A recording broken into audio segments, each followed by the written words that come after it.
Welcome, folks, to the Kenzoku Portal second Apex tournament. I am first generation server moderator Akami Yaru. And I am first generation server moderator Matt Scout 007. And we'll be your commentators for today. So, Matt, what are we watching right now? Well, right now, we're having a quick warm-up match before we get into the tournament proper. So here on Olympus, there are going to be a couple of competitors and a couple of extra folks are just having a good time for right now. That's good to hear. So right now we're focusing on Team Crazy Kusatoa, specifically Charlotte's perspective here. That's right. Sorry, I'm still doing stuff. Yeah, looks like Team Crazy Kusatoa is engaging with an enemy team. Crazy Clown Poco is already down, and Fleto is low on health without any shields. But they were successfully able to repel that enemy team, knock them out, and they're gonna take this moment to heal up.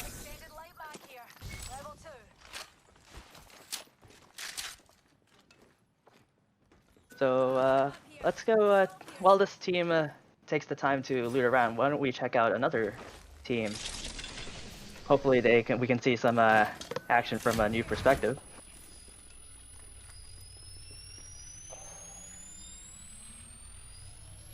Here we have a crypto overwatching. Though unhelpfully, it looks like we can't tell who that is.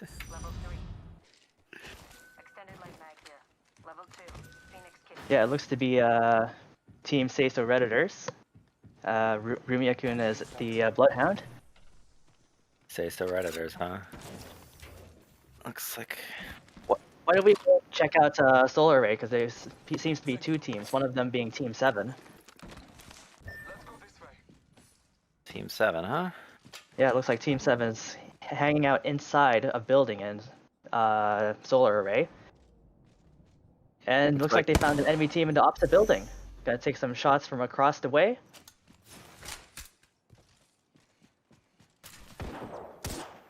Bit of a long-range standoff, it looks like. They're going to be careful not to get too aggressive at this point. Yeah, both teams are playing it fairly safe using the inside the building as cover.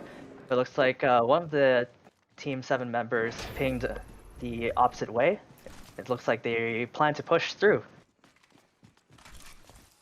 Still taking your time to scope out the situation. And here they go, slowly advancing towards the opposite building. Hopefully they can catch the enemy team by surprise. We can find out. The enemy team, in the meanwhile, which is Team 11, Toa Devil, has actually made their exit from the area already. So they disengage. Yeah.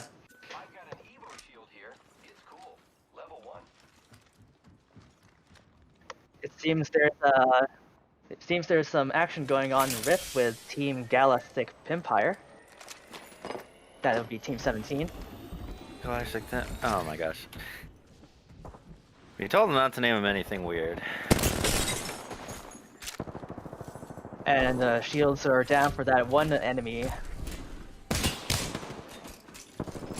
Finding them inside of the building, but they escaped. Emperor Pimp team here tries to get their shields all back up. Heading inside, used for the building as cover. No, we recognize this building now, don't we? Oh yeah, yes we do. This is the same building where we saw those massive tussle, resulting in a lot of death boxes during yesterday's pre-tournament matches, didn't we, Matt? Yes. So this building and honestly, this entire zone in the Rift is a pretty common area where a lot of deadly battles have taken place, and where the last ring ended up in our final match from yesterday's proceedings. So we'll see if that ends up coming up more today, though we already have some bloodshed. So yeah, it looks like Team 20 Mates was able to repel that enemy team. So they're just gonna take this moment to loot up and heal up. Yep. And unfortunately, Galactic Galactic. Galactic. That's a very interesting name, wouldn't you say? Yeah, I get it. But yeah, they were eliminated, so we don't have to say their team name anymore. Agreed. Yeah, it looks like everyone is pretty spaced out, so we're just gonna take this time to loot up and reposition. We might get some action between Hydroponics and Solar Array with Team Toa Devil. That'd be Team 11. And spoke too soon. Looks like they have already engaged with the enemy team. Although the enemy team does have a height advantage westwards. But there goes a charge rifle from Katsucha. Pretty nice, solid body shot there. Yeah, our fellow server moderator Katsucha. But it looks like he's in danger from that aerial barrage. Yep, the Bangalore ult. Which, since the last time we had a tournament, I believe was buffed to have a shorter detonation time, so it's a little more deadly now than. Right, so the moment you see those missiles coming down from the ground, you better get your ass out of there before it's too late. Yeah, well, Toa Devil, unfortunately, Pathfinder wasn't able to escape as he's fallen already in the combat.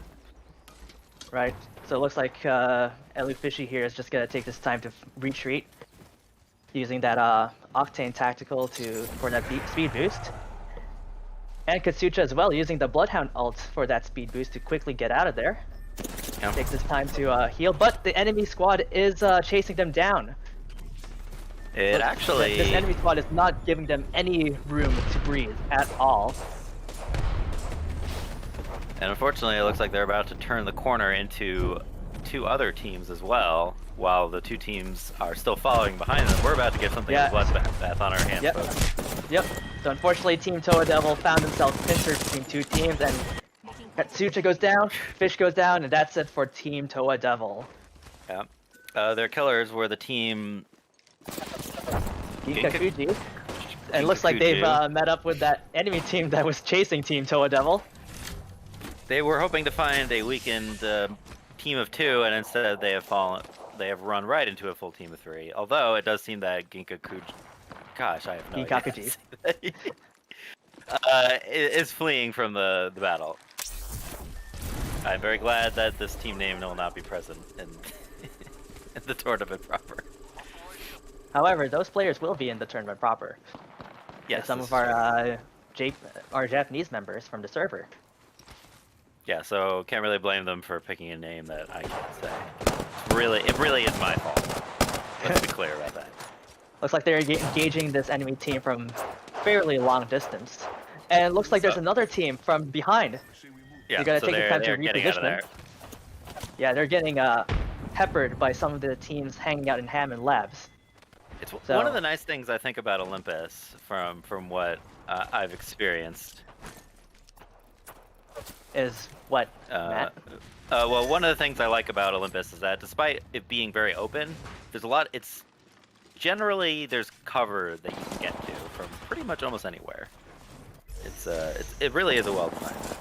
Right, there's a lot of buildings, but unfortunately there's also a lot of open spaces between those buildings, so if an enemy team catches you out in the open, well, you're gonna have a hard time escaping. Well, there's that, but even the open spaces have a good amount of terrain with rocks and hills and stuff that you can get behind. So it's pretty difficult for someone to get a sniping position that can get you from absolutely anywhere, even if you're in the open.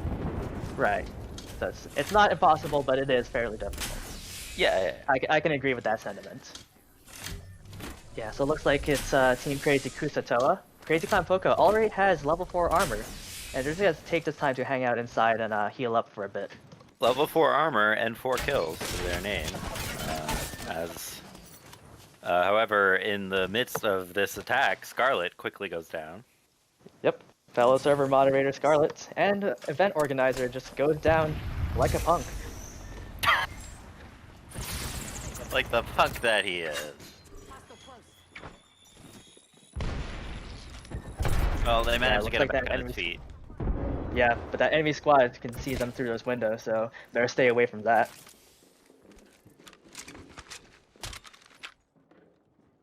Yeah, it looks like it's Team Give Us a Name that's been that knows that they're in there. And Bloodhound scan goes out. They know that they're still inside, hanging out. Looks like Agent Delta 162 is walking out for a flank, but it looks like both members are coming through the entryway. Yeah, their assault so far has not gone so well. And here they come. Agent Delta 162 with Sliver of Health doesn't make the connection, and they're out. Team Crazy Kusatoa successfully repelling that enemy squad.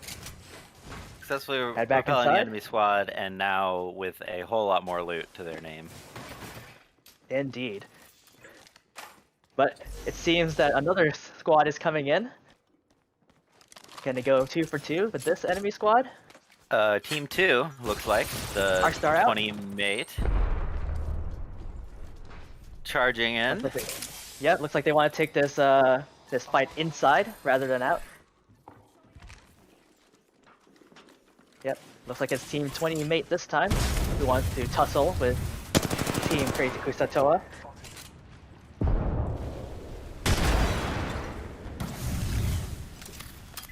Tense standoff between the two as grenades fly.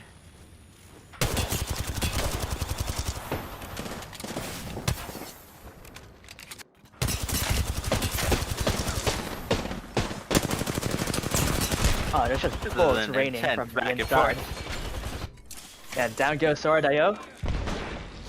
Margado with the thermite on the ready. Tries to block that entryway. And Hopefully Sora is they don't finished get off. flanked here. Nope, he wants to heal up the shields, but couldn't quite make it. And there they go. Again, Crazy Kusatoa, 2 for 2 with repelling an enemy squad. Very nicely done. They are clearly showing themselves to be a force to be reckoned with in this battle here. Looks like Team Ginkakuji trying to hold out on this siege from an enemy squad. Northwest part. They are currently in push into the the building? circle area, so they're in a pretty good position and fighting over what will likely be the defensive position in the coming battles. Right. Looks like this enemy squad's hanging out on the roof of that other house. A Wraith wants to push in with a That Mastiff, Wraith but didn't quite go through. did not go so well. Yeah, that Wraith just went in with 3 guns pointed at them. Here's a crypto with a Mastiff.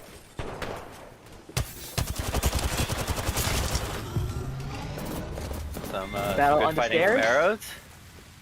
And that's it for And- them. Yeah, that's it for the enemy squad. Team Ginkakuji successfully repels that enemy squad.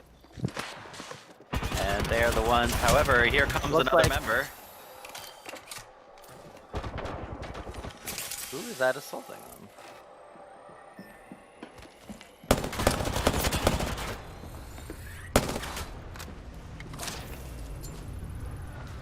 Bloodhound They were scan actually goes up, harassed detects by one. Say So Redditors.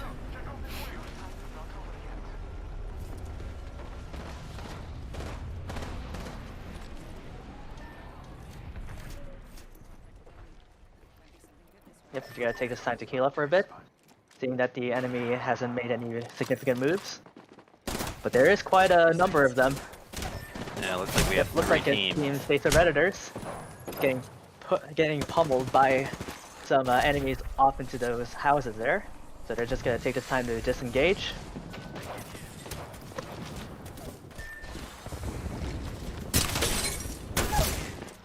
Meanwhile, the weekend Ginkakuju has just been wiped out by a team that swooped in on them. That would be Yeah, looks like it was Team Crazy Crazy Kusatoa. taking And advantage of their Scarlet gets weakened the kill state. leader. Yeah, Wow, very nicely looks like done. Scarlet got the kill leader with 7 kills to his name. Gotta hang out on the rooftop, see if he can spot other teams. And by the looks of it, yep, there's an enemy squad that wants to snipe at Scarlet towards Bonsai Plaza.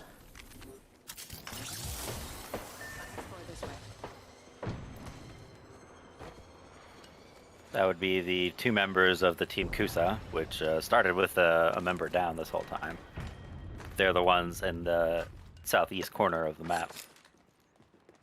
Yeah. It looks like they're just hanging Unfortunately, out in Bonsai Plaza there. owing to the next position of the ring, they're going to have to move sooner rather than later. So Right. So it's gonna be tough for them considering there's already at least three. There's already three teams waiting towards the ring there. our remaining teams. So this is Kusa here off on the southeast corner. We've got the crazy Kusatoa in that more central building area. The Seiso Redditors to the north, and over to the west we have Team Yob, who Yeah, looks hasn't like really looks been a like Team part of Kusa the is gonna combat be- so far, but yeah. Right.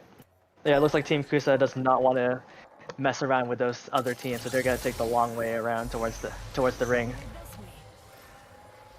Pretty Looks wise like Team move. They Crazy have, Kusatoa is gonna hang out here in these buildings at the edge of the ring.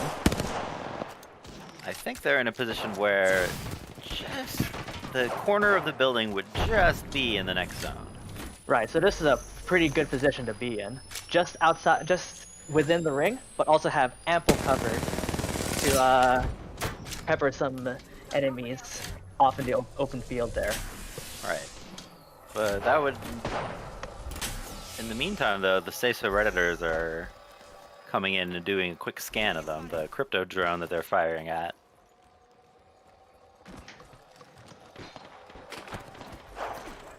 Gunshots are being heard from outside. Yeah, they're attempting to take... Yeah, but it's also possible that the other squads are fighting against each other rather than fighting Crazy Kusatoa.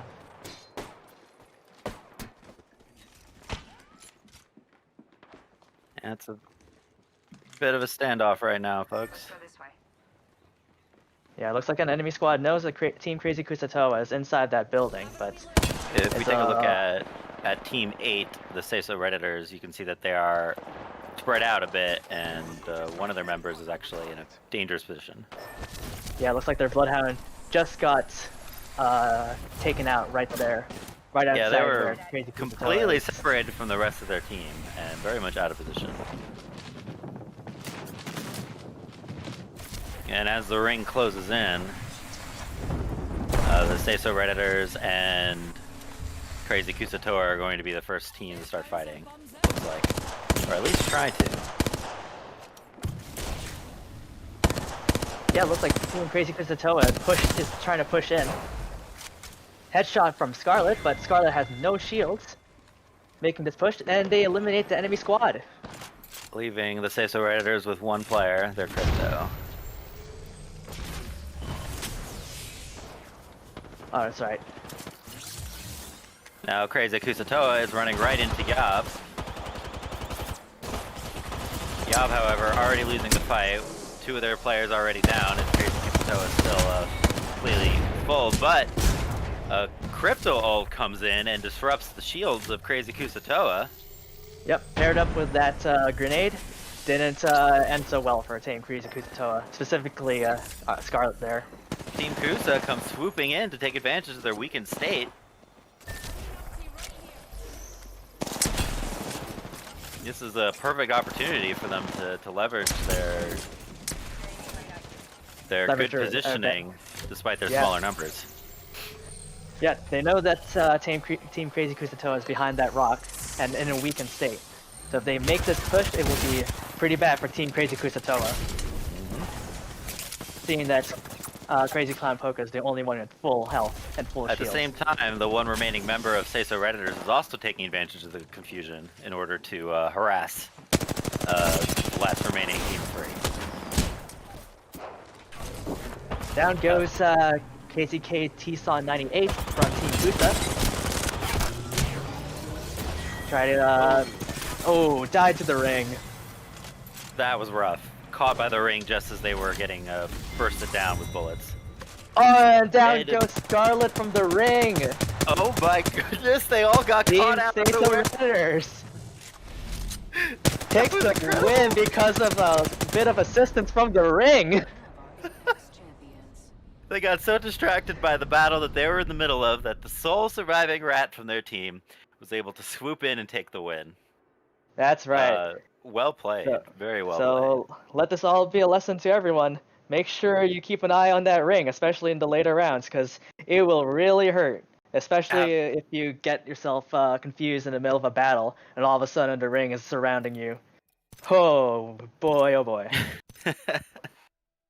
We begin with an upset from the from our last extra match, and now the proper tournament is about to begin. So we're going to take a quick break before we get over to that. That's right. So stick around, folks.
Welcome back, folks. Looks like we're gonna start the tournament proper.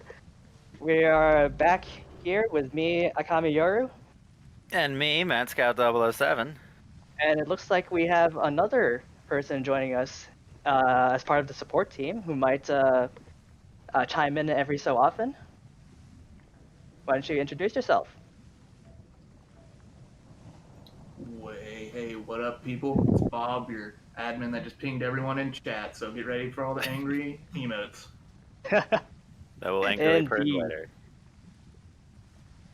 And what do we have here on the screen right now, Matt? So what you can see right now is our lovely grand prize, which is donated by Annie Chica. We have a lovely Toa charm that you can get from Booth. Check out the Tokuyami news board if you want to get a link to that. But in the meantime, we're going to get started with our tournament. Yep, so right now is the first match of the Kenzoku Portal's second Apex tournament. First, the game is in World's Edge. So right now, everyone's just dropping in. Looks like we have a few teams spaced out. The hot zone is in Sorting Factory. Looks like we got two teams that are dropping in to Sorting Factory. Nope, looks like it's only going to be one team dropping into the hot zone. Going to be a nice advantage of good weapons for them there. Yeah, they're just going to come in there into that hot zone, just take all of that good loot while everyone else sticks to the outer edges of the map there. But it looks like we have a few teams dropping into Countdown. So why don't we go and check out who those teams are in a little bit. Looks like one of them is Team 16 We Love Mod, dropping into Countdown with two other teams. They seem to be pretty much right in the central area, while the other teams have spread out. So Yeah, it looks like they're not leading to combat quite yet, but yeah. a lot of There's teams close to another each team on the other side. So we might see some engagement soon once they loot up their respective buildings. And looks like we're over in Geyser now with Team Anchanyo. They already got a kill, taking out one of the members of Team 20, Evilest Dark Eternal, which is also one of the teams that is unfortunately a man down. But Yeah, let's looks see if like they it. can do their best to Yeah, recover. Liquid Rue Is already taken out with Big on Mars seeing the cards on the table and running the heck away, getting out of there, keeping his team in the game. Yeah, there's just no way that Liquid Room Kahu is gonna be coming back anytime soon. Looks like it's just gonna be all up to Big on Mars to survive as long as they can. So what we have here is a rat on Team Everlasting Darkness Eternal. Oh, it looks like they might try and get their teammate, but I don't think that's quite possible with only 17 seconds left on their teammate's banner. Plus the other team, the enemy squad, is still fairly close by. So yeah, it looks like they're just gonna disengage away from that and try to survive as long as they can. Without any armor, that's trying to get their teammate's banner is a very big risk. Looks like we're dropping into Team No Idea Kusa. Whoa. It seems they're between Train Yard and Lava Fisher, and they might hit this enemy squad towards Train Yard. They were one of the teams that were landed at Countdown and seem to have left the area, potentially being pursued by another team. So they are taking a little bit of damage and are being careful not to get wiped out. Yeah, but it seems that their Bangalore has spotted an enemy team off a ways across the train tracks, and they're getting shot from behind. What's Fledo doing? Fledo's just standing there out in the open, not doing anything. Did Fledo disconnect? Fledo has disconnected out in the middle while an enemy team is pursuing them. This does not look good for a team No Idea Kusa. Whoa. And that team pursuing them is We Love Mod, Team 16. Yeah, and it looks like there's another team on the other side. So Team No Idea Kusa Whoa better disengage if they don't want to be pincered. Here we have Team We Love Mod. Has backed off of the chase of No Idea Kusa and gone back to Countdown to loot up. Shield cell here. Discretion being the better part of valor for them. Right. Yeah, there's no other team in Countdown here, so they're relatively safe. It seems we have a few teams that are heading up towards the tree. Let's go check them out. It's Team 3 colony drop over in the tree.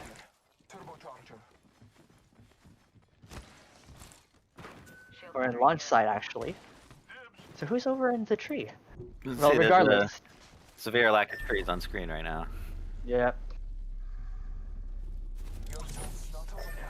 Oh, looks like they're picking up Fleto. Fleto's back now after reconnecting. So Team No Idea Kusa Wowo don't have to worry about being a man down. They And do we're have gonna to try worry and- about a weak position, but yes. Right. So it looks like there's some fights going on over in Fragment West. Here we have, it seems to be Team Smooth Fenrir, Team 12 Smooth Fenrir. As well as Indie Home Gang, Team 5. Yeah, so here we are looking through Rumia-kun's perspective, trying to look for that enemy team.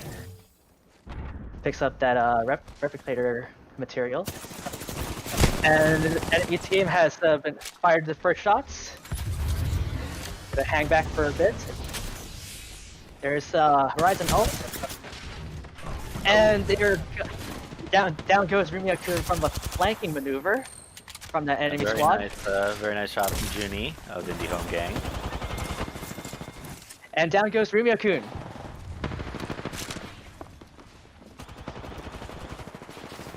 Doesn't look quite good with Team Smooth Fenrir. KZK Also losing Scorpion is Scorpion down. pretty quickly. And the Pathfinder, and there they go. Yeah.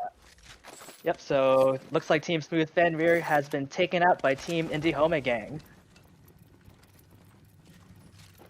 And that is actually our first eliminated team in this match. Definitely some very careful play being shown so far by the Kenzoku. Looking at the map here, it seems Team 1 Civic Ortoa is in there in Skyhook with 3 other teams. Yeah, looks like, Skyhook looking very popular right now. We've got 4 teams, all kind of wandering around the area, looting up at the moment. We saw Team We Love Mod also going in there, but they seem to back out to Countdown again when they got into a little bit of a firefight, taking the safer route. Here we have Team Return to Monkey over in Harvester. It seems that they have spotted an enemy team inside of the main Harvester building. There are actually 3 teams currently in there, potential for combat. And it looks like they have run into one of those other ones. That being Team Kenzoku Lounge that they've run into. 7 takes out a triple take sniper shot. Successfully hit an enemy Wraith. Gonna push in. Down goes Mimic to Horizon. But an enemy Bangalore has been taken out as revenge. Oh, it doesn't look good. It looks like there goes the ring. Better get out of there as soon as possible. Doesn't look quite good for a Mimic there, as they're taking continuous damage from the ring, as well as being peppered by a few enemy teams. Luckily, 7 most tries to of that walk is away. going to remain in. Rathalos gets dropped. And almost finished off, but not quite. Yeah, so it's good for Rathalos with that caustic ult to give them a bit of breathing room from that enemy squad, but doesn't quite make it out altogether. Looks like Return to Monkey 7 is just gonna disengage, not worry about their teammates' banners They there. run into yet another team. Yep, looks like we have This one Team being Kenzoku Lounge. Anchanio. Yep, Team Anchanio, Kenzoku Lounge, Kenzoku Lounge, and Return to Monkey all mixed up in this battle here.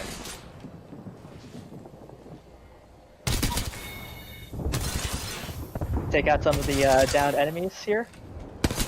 Take some enemy eyes off of the out of the equation there.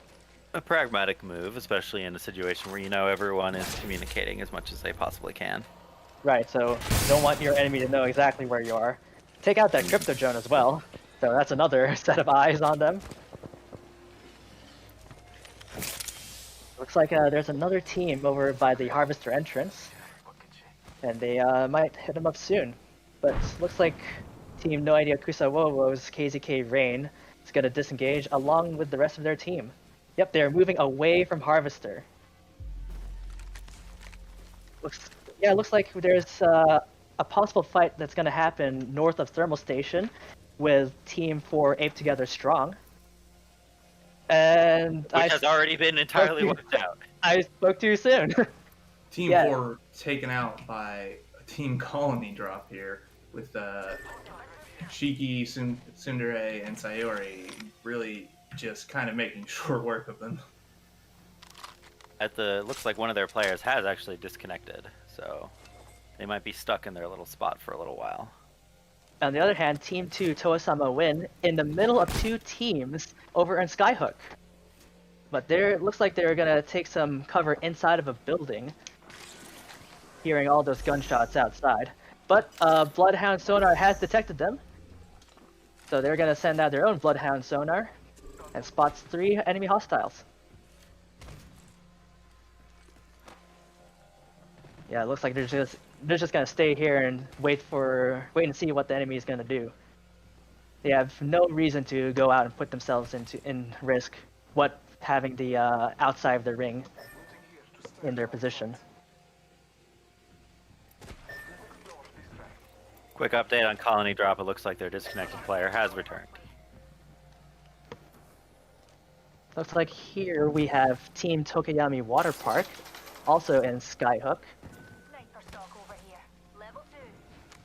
Guess they're just gonna chill out in the middle of Skyhook, gonna loot up for a bit while keeping their eyes out for any enemies. Oh, we have Team Toa Space Invader. Scarlet is taking continuous damage for the ring, and Scarlet is down! Oh no, not again. Oh, indeed. Looks like Scarlet didn't learn his lesson from the warm-up match earlier, don't you say? Don't you think so, Matt? Yeah, and honestly, at this point, there are a lot of teams that are about to get rolled up into the ring, so... Oh, look at that! There's so many people that's getting caught up by the ring! I don't know why Bluff wants to engage with the enemy when they're taking continuous damage. Doesn't look good for Bluff with only a sliver of health left. We've as also well as got getting peppered by an an enemy. caught in there. And there goes Team... Who is it now? Toa Space Invader. Oh, Toa Space Invader. A pity to be eliminated by the ring. We've got looks like we're just gonna teams sitting in the ring, just slowly dying out, not having the resources to really do this. Oh man! Once again, we are witnessing a game where the ring takes out more players than any other player in the game. The humanity. Oh, we're just seeing teams disappear from the map as the ring takes more casualties. Oh man. Yeah, it looks like Team Indie Home Gang here Actually rushing into the ring to get gear because they've seen all the bodies fall, and considering their position, they think it's safe to go and grab some stuff. Right, they're in a fairly safe position, and with only being the round 3 ring, it won't take that much damage, and it looks like they have some medkits to compensate with the damage they've been taking from the ring. And just like that, Junie and Nell are back to full strength. Hopefully they can get their teammate back up. Here we have Team Colony drop. Their Gibraltar is just picking up their Bloodhound, Darth Vader, Lord of the Backside. Otherwise, there doesn't seem to be a lot of fighting that's going on about now, although there are some gunshots being heard off in the distance. Looks like there might...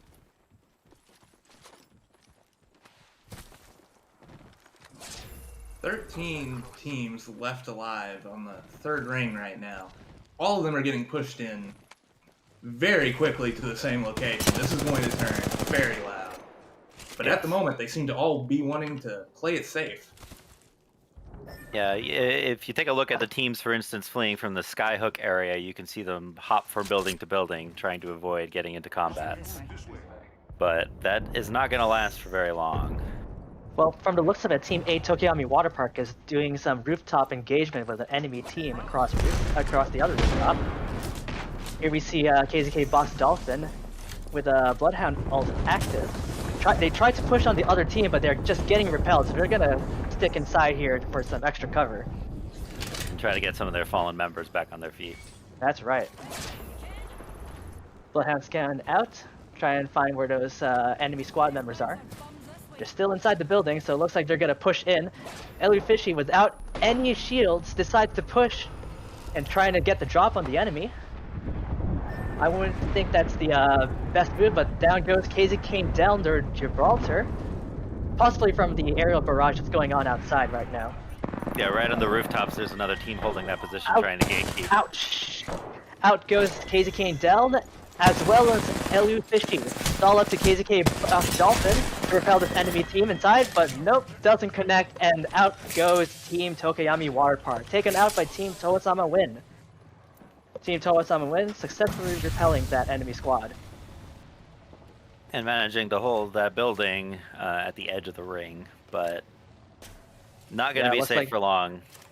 They still have 1 minute and 20 seconds left until the start of the next round, so it'd be a wise decision to take some of these enemy loot boxes, try and get some better loot.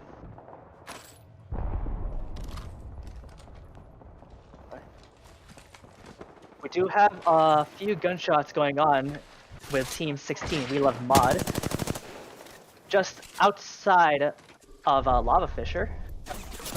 Two of their players suddenly dropped. Maruhi being the only one left.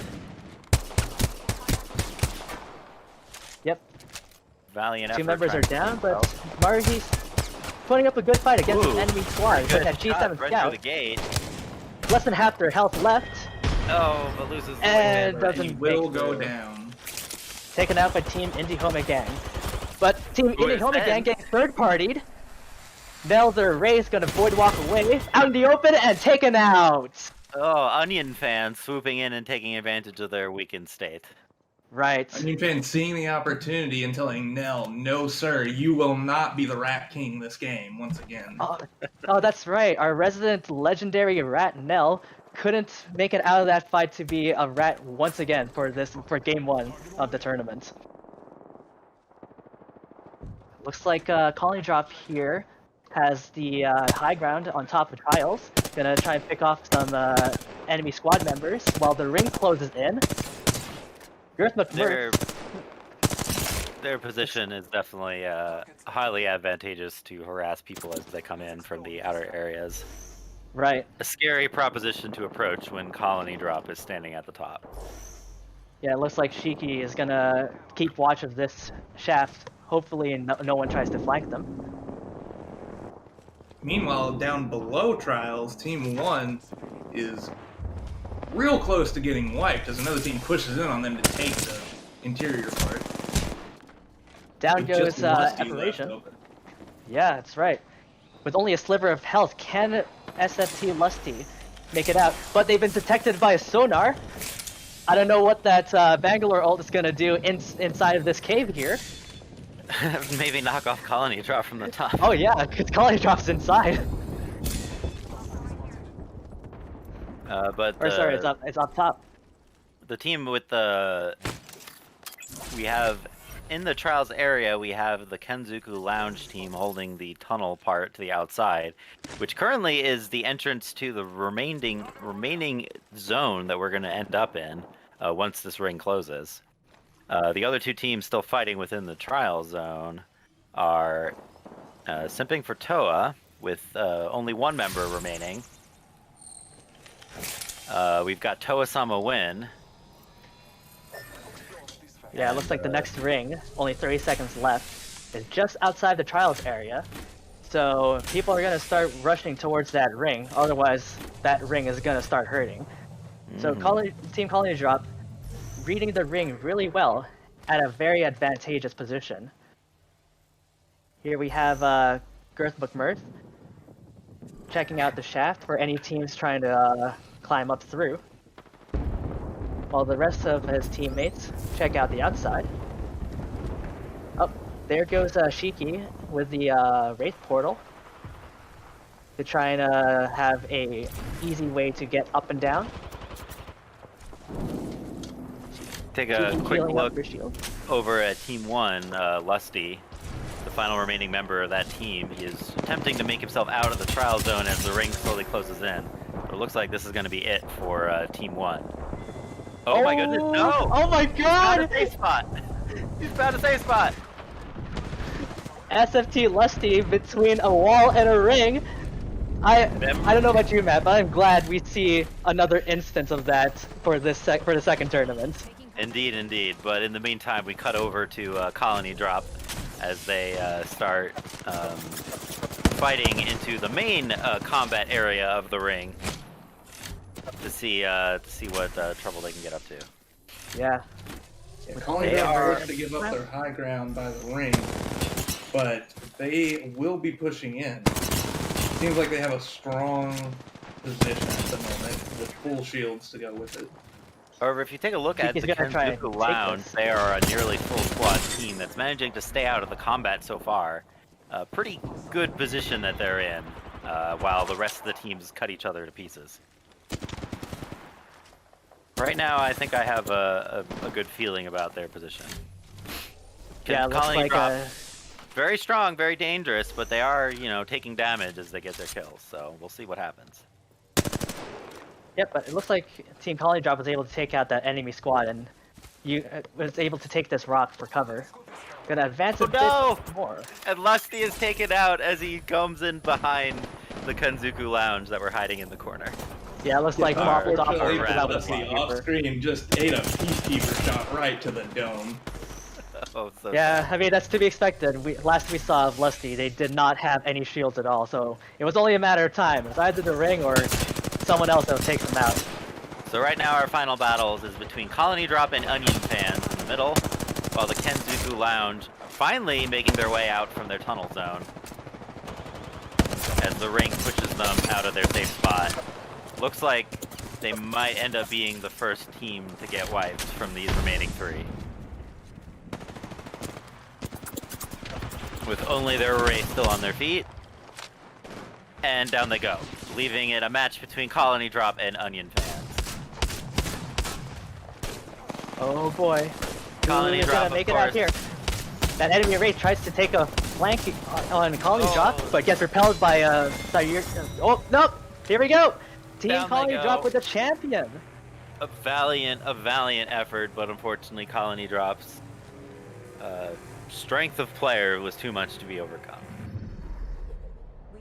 So congratulations to Team Colony Drop, taking the first win of the second Apex tournament.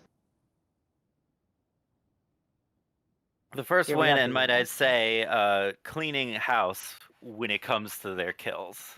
Holy, look at all those kills, Matt. My goodness.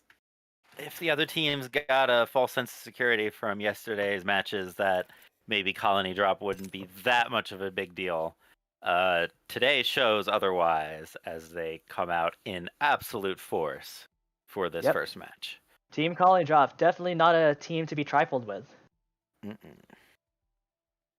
That said, if we look at our top three here, in second place was Onion Fans, which no slouch. They managed to get a cool 6 kills in the process of getting to their getting to this position. In third place, Kenzoku Lounge with 5 kills. Yes, it was just unfortunate for Kenzoku Lounge to be pincered by those two other teams, as well as having the edge of the ring up under backside. We look at Team 9, Indie Homie Gangs, with an impressive 8 team kills, 5 of them being to our legendary Rat Nell with 5 kills. Yeah, so some of these Yeah, teams so it got looked some. like it. You were saying, Matt? Yeah, so some of these teams, even if they didn't place in the top 5, actually got a pretty decent number of kills as well. So it'll be interesting to see how the score shakes out once we get that updated for you. So Right. we're going to get working on that as soon as possible and keep you all updated. Right. But in the meantime, stay tuned, and we'll be right back.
And we are back for round 2 on World's Edge. Sorry for the delay, folks. It turns out Blaze does not have blazing fast internet as he manages to finally get in and join his teammates on Matsurisu Crashers. But what can you expect from the Matsurisu? Ooh, that is Oh, such a no. burn. But then again, Oh, Blaze no. should be familiar with burns. Oh, Anyway, God. we are we are just starting. I'm so sorry, round 2. everyone. We are just starting game 2 of the Kenzoku Portal second Apex tournament here in World's And Edge. As And we Matt, why don't you announce the scores from after the first game? Yeah, so our current third place team is the Kenzoku Lounge with 12 points. Our second place team is the Onion Fans with 15 points. And in first place is Colony Drop with 31 points. So over double second 31? place. 31 points? That's right. That's more than the Onion Fans and Kenzoku Lounge combined. That's right. I didn't even think about it that way. Yeah. So we're hoping that our now complete full squad of 60 are going to be able to give Colony Drop more of a run for their money this time. Yeah, As hopefully, we start hopefully the everyone drops. learns. Yeah, hopefully everyone learns their lesson to mind the ring, because looking at that map, all those arrows just disappearing as the ring takes more and more casualties. It was a little depressing to watch. So Yeah, here we well, I are. think we lost about 3. Yeah, it looks like we have a fight that's gonna happen over in Train Yard. Here we are looking through Team Colony Drop. We looks like it got didn't happen. our hot zone in Refinery this time, and if you'll see the path of the flight, it basically just came straight horizontal across the top of the map, which is pretty Yeah, it looks interesting. like I've not seen that before. one team over in Refinery is just gonna revel in all those high tier loots in that hot zone. Yeah, they are alone up there. Just to kind of give a lay of the land here so far, the bottom left of the map is pretty much vacant as Geyser, Fragment, and Skybook all have multiple teams in close proximity to each other. Some like fights Team going on in 5 Fragment East. Team 5 we've got Indie Home Gang Anjanyo. and Team Anchanyo over in Overlook. Yeah, here we have Team Indie Home Gang. Let's go this way. Looks like they're pretty much by themselves except for one enemy squad mate. Hostile right here. Go take a look over at Anchanyo's point of view. Let's exploit Team 15 in the midst of an intense battle. Sora, their Wraith player, has dropped. They were fighting with...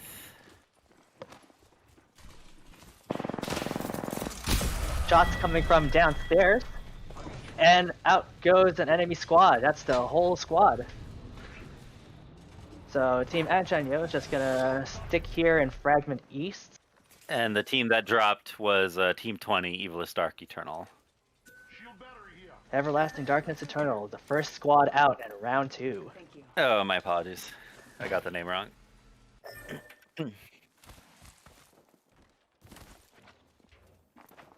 Looks like north of the geyser, we have a few teams inside of the tunnels. One of them being Team 11 No Idea Kusa, whoa. Inside of tunnels north of geyser. Quick report, our current second place Team Onion Fans is already down 2 members with only their Wraith left. So, already a fall from grace for the Onion Fans. Right. Being second place in the first round. They're Third party had a poor performance Akuma there. has also been wiped out. So we got some early violence going on. Yeah, looks like Team No Idea Kusa Whoa is being pushed by an enemy squad into the open area of these tunnels north of Geyser. They're trying to repel, but due to that curve of that tunnel, the enemy squad has some ample cover. So The enemy Team No squad Idea they're Kusa fighting Whoa. with being Smooth Fenrir. Yep, so it looks like this team has to push in on Team Smooth Fenrir if we want to take advantage. KCK's Rain, using the boxes for height, takes out some of the enemy squad. And that's the Now whole the squad. entirety. Yep, Smooth Fenrir are ready to Been drop. rolled up and just taken care of by No Idea Kusa. So far, we've had a few teams that have gotten a couple kills on the board. So we're seeing some early aggression out of some teams beyond colony drops, so that's good to see for the rest of the field. Yeah, it looks like another team's about to roll up on Team No Idea Kusa. Whoa. They better get out of that tunnel if they don't want to fight this team. It looks like they will. They're going to head over to Geyser. That team coming in is Tokiyami Water Park. Looks like they're just going to see the aftermath of the fight, Check out this area. but not meet anyone live. Optics here. Mid-range. Otherwise, some teams are fairly spaced out at the moment. We might get some action coming from the team that's coming Actually, out of Overlook. If you look at the area north of that tunnel, Indie Home Gang has run into No Idea Team- Kusa. Yeah, so let's go check them out. There was some fast firing to begin with, but it looks like now they're taking their bearings. Let's go this way. Yeah, it looks like they spotted Team No Idea Kusa Wo, but both teams now going their separate ways. Both teams disengaging from each other. Yeah, literally taking opposite directions on the road away from each other.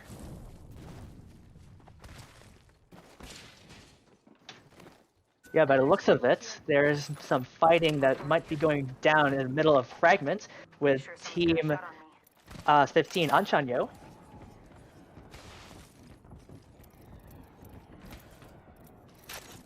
Team 15 Anchanyo. We're looking through Bone Zombie's perspective here in the middle of the Chasing Fragment fight. down Return to Monkey as Mimic falls into the lava fissure and has to jet back out. No! Will that That's- end up costing him? That would put Team Return to Monkey at a bad disadvantage. Bone Zombie with a flank.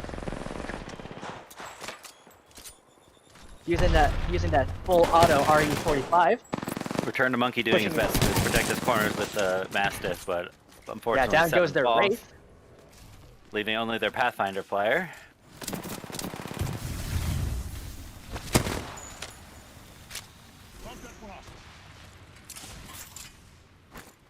Mimic managing to escape from that fight with Anchanyo.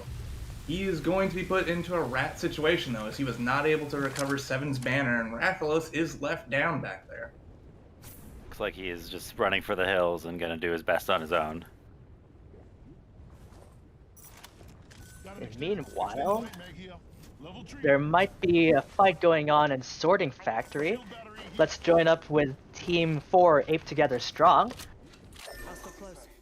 If you remember, Matt, from yesterday's pre-tournament matches, this is the team that won the 2 matches over in Olympus. That's So, true. let's Alito see Dododo Peko had impressive kill counts. I believe being the person that got the most kills total, if I recall right.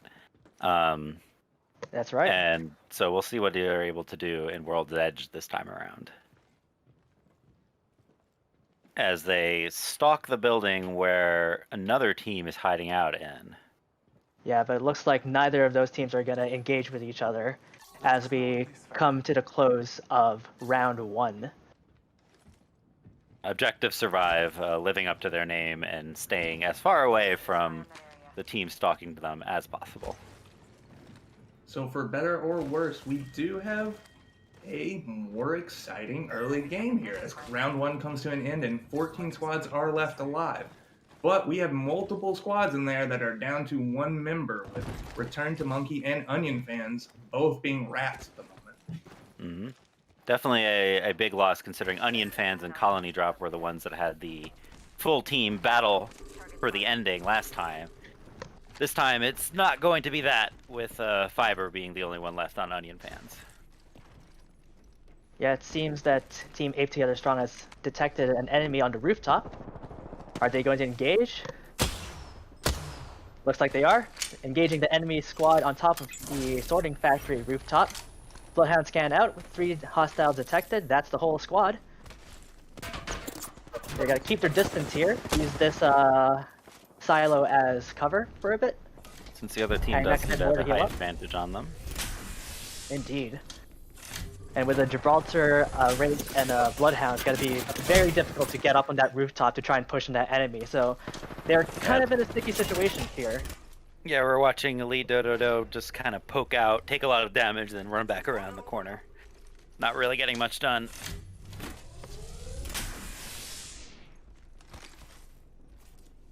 Yeah, if we just look in the map, we have 4 teams over in Sorting Factory. Things can get pretty dicey pretty soon. As we were watching Team Ape Together Strong engaging with this enemy squad up in that roof. Yeah, it looks like they're gonna run away and reposition away from the Sorting Factory. They understand they're in a poor position, with an enemy squad up at the rooftop. Yeah, it looks like it's Team Wheel Probably of the Mod. smart move. Yeah, Team Wheel of Mod that was up in the rooftop of Sorting Factory. And they are aware of another team trying to push on them from the rooftop here. Yeah. Arcstar out. While Crazy Clown Pekko tries to heal up their shields, but gets damage from that thermite as an enemy Gibraltar down. pushes in on them. And down goes Crazy Clown Polka. That was Team Colony Drop that had the drop on them. Each of the members of Colony Drop getting 1 kill from that engagement, working together nicely to wipe them out in short order. Looks like Lava City has a fight going on right now between 2 teams. One of them being Team 1 Simpson for Toa and Team Tokoyami Water Park. Team Tokoyami Water Park Oxel been dropping that Wraith ult to start the fight, but they did not get much off of it. A little bit of a waste there as they tried to push into the high ground. But will they be able to fall back a little bit and recover? Yeah, it looks like Team Tokyo Water Park is gonna retreat to this dome area, use as cover. As Team Simping for Toa keeps an overwatch on them. Keeping them pinned down behind any piece of cover that they possibly can find.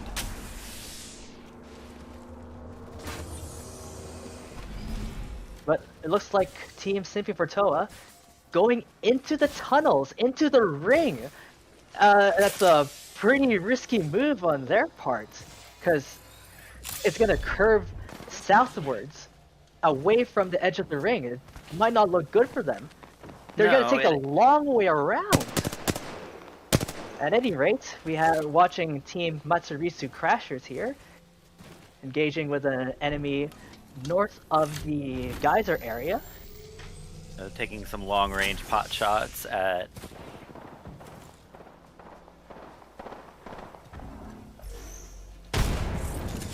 Yeah, it looks like trying to survive this aerial barrage while they scan for Bloodhound doesn't really matter because they're busy, but looks like they're doing some damage to that enemy squad there. Their Bloodhound Sato Blaze is down for the count. The enemy squad just hanging out inside that Gibraltar shield. Yukihana Neko trying to flank while the Gibraltar tries to get a drop on them.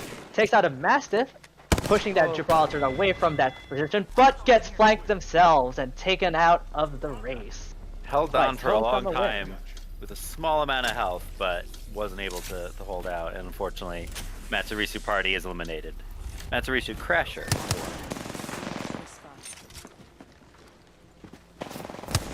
Looks like north of the geyser area, we have Team 8 Tokoyami Water Park and 8 Together Strong fighting it out. And Ape Together Strong has just killed 2 people on Water Park, pushing in there and proving they do ape together and strong, as Fishy is the last one left from Water Park. Indeed. Fishy, hiding away from the other members, is looking to just do their part to survive and not looking to engage apes together as they run around looting Fishy's allies. Yep. So now Elder Fishy is the only one left standing from Team Tokoyami Water Park. It's essentially 3v1. But it seems that they're engaging with another team westward. Yeah, Team Ape Together Strong is aware of another team west of their area there. Although they still have the rooftop advantage, but they are choosing to reposition away and head towards the ring. Yeah, it looks like they're going to leave that engagement zone entirely and leaving Fishy behind. Yeah, it To looks like the survive as a rat. round four ring is gonna be opening up over in the geyser area. But Fishy actually takes some shots at the retreating apes together strong, quickly rebuffed and flees, making use of Octane's speed abilities. Right. We're going over here. Oh, we have so many teams just coming into the geyser area. There might be a choke point to the Oh my main goodness. entryway to geyser. As at least 4 teams are making a mad dash towards the ring while trying to fight each other off. One of them, Fishy, actually one of the members in the mix of that battle. Gatekeep some of the teams on the larger main entrance of Geyser. However, the tunnel is unguarded at the moment. we are just seeing so many of those arrows disappearing as the ring takes more casualties. Ring and just these lasting fights as members do their best to get as much damage on the board as possible. And Shan Yo holding the north part of that zone, while south of the geyser, we have Simping for Toa. Looks like we have Team 8 Together Strong, completely aware of an enemy squad, using that sunroof to let them know where that enemy squad is. So they all know that they're inside, and the other team knows that they're up top. We have an interesting situation here right now where the ring looks like that it's going to force a fight out in the middle, open area of Geyser. But at the same time, if it does not go into the middle, we have multiple caustics in the area, just trapping up every room they can. Team 8 Together Strong, Alito Dododo Peko Aru goes down as the enemy squad pushes up on them, up in the roof. Still doing fairly well for each other, getting a couple kills in the meantime. Emperor Pimpatine getting some damage on the board. Rage portal out. Pushing in on this enemy squad inside of the building. Massive shotguns out.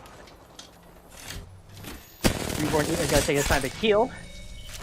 And down goes the enemy squad.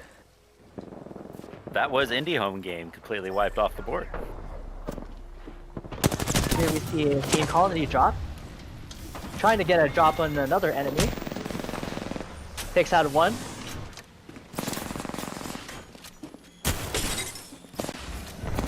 Looks like these two are doing some dance around the Gibraltar Shield, but looks like it pays out well for Team Colony drop as Girth McMurth takes the kill leader position with 4 kills. So it looks like they're just gonna hang out inside of this vault area, right outside of Geyser, as it's a fairly good position for them. However, a Bloodhound scan has detected them. Girth McMurth taking some sniper shots from a triple take.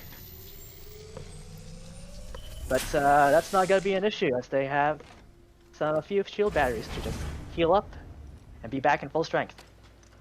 Yeah, they seem pretty content to hold that northern area. As they should, considering it's a fairly good ring position, as well as they have a huge door to use as cover. And not a lot of areas to flank. Here we have Team Simping for Toa with 3 caustic traps, just camping. Gonna throw down this Loba Black Market, hopefully for some good loot. Yeah, so outside. as we get ready for our next round, which looks like it is going to favor Colony Drop's northern area, we have Simping for Toa, Colony Drop, 8 Together Strong, and Anshanyo currently sitting at complete full strength with all 3 of their members. There are no rats remaining, no dual members remaining, so these should be an interesting final confrontation. Seems like despite Colony Drop's advantage, they are getting the favor of the ring, as it seems that it's going to be up there for them. Right, so this will push a few of those other teams who are unlucky enough to be outside of this next ring to hopefully push in towards Team Colony Drop's position.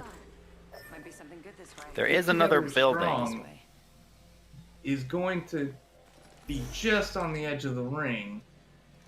They're going to have to push into Colony Drop, as will the other 2 teams. So while Colony Drop currently has ring position, you could quickly see a situation where 3 different teams are running at them trying to get in. We can actually see Lusty from Simping for Toa getting into an advantageous position within the ring in the small building on the bottom right corner of the map, of the remaining ring zone. So they're also in a good defensible position now. Along with looks like 2 of our teams are engaging south on the south edge of the ring. One being Team Anchanyo and Ape Together Strong. Ape Together Strong. Bone Zombie taking some damage, as well as from the ring. That ring is very fast. It looks like Bone Zombie's gonna go down. Interesting time to take this engagement, considering the ring was just closing in. They fought at the far southern edge of the playable zone and are paying the price for it. Yep, it looks like Team Anchanyo was able to get out of that with at least 2 of their members standing. So now we're down to 3 squads left. Here we have Team Colony Drop engaging with another team a ways away.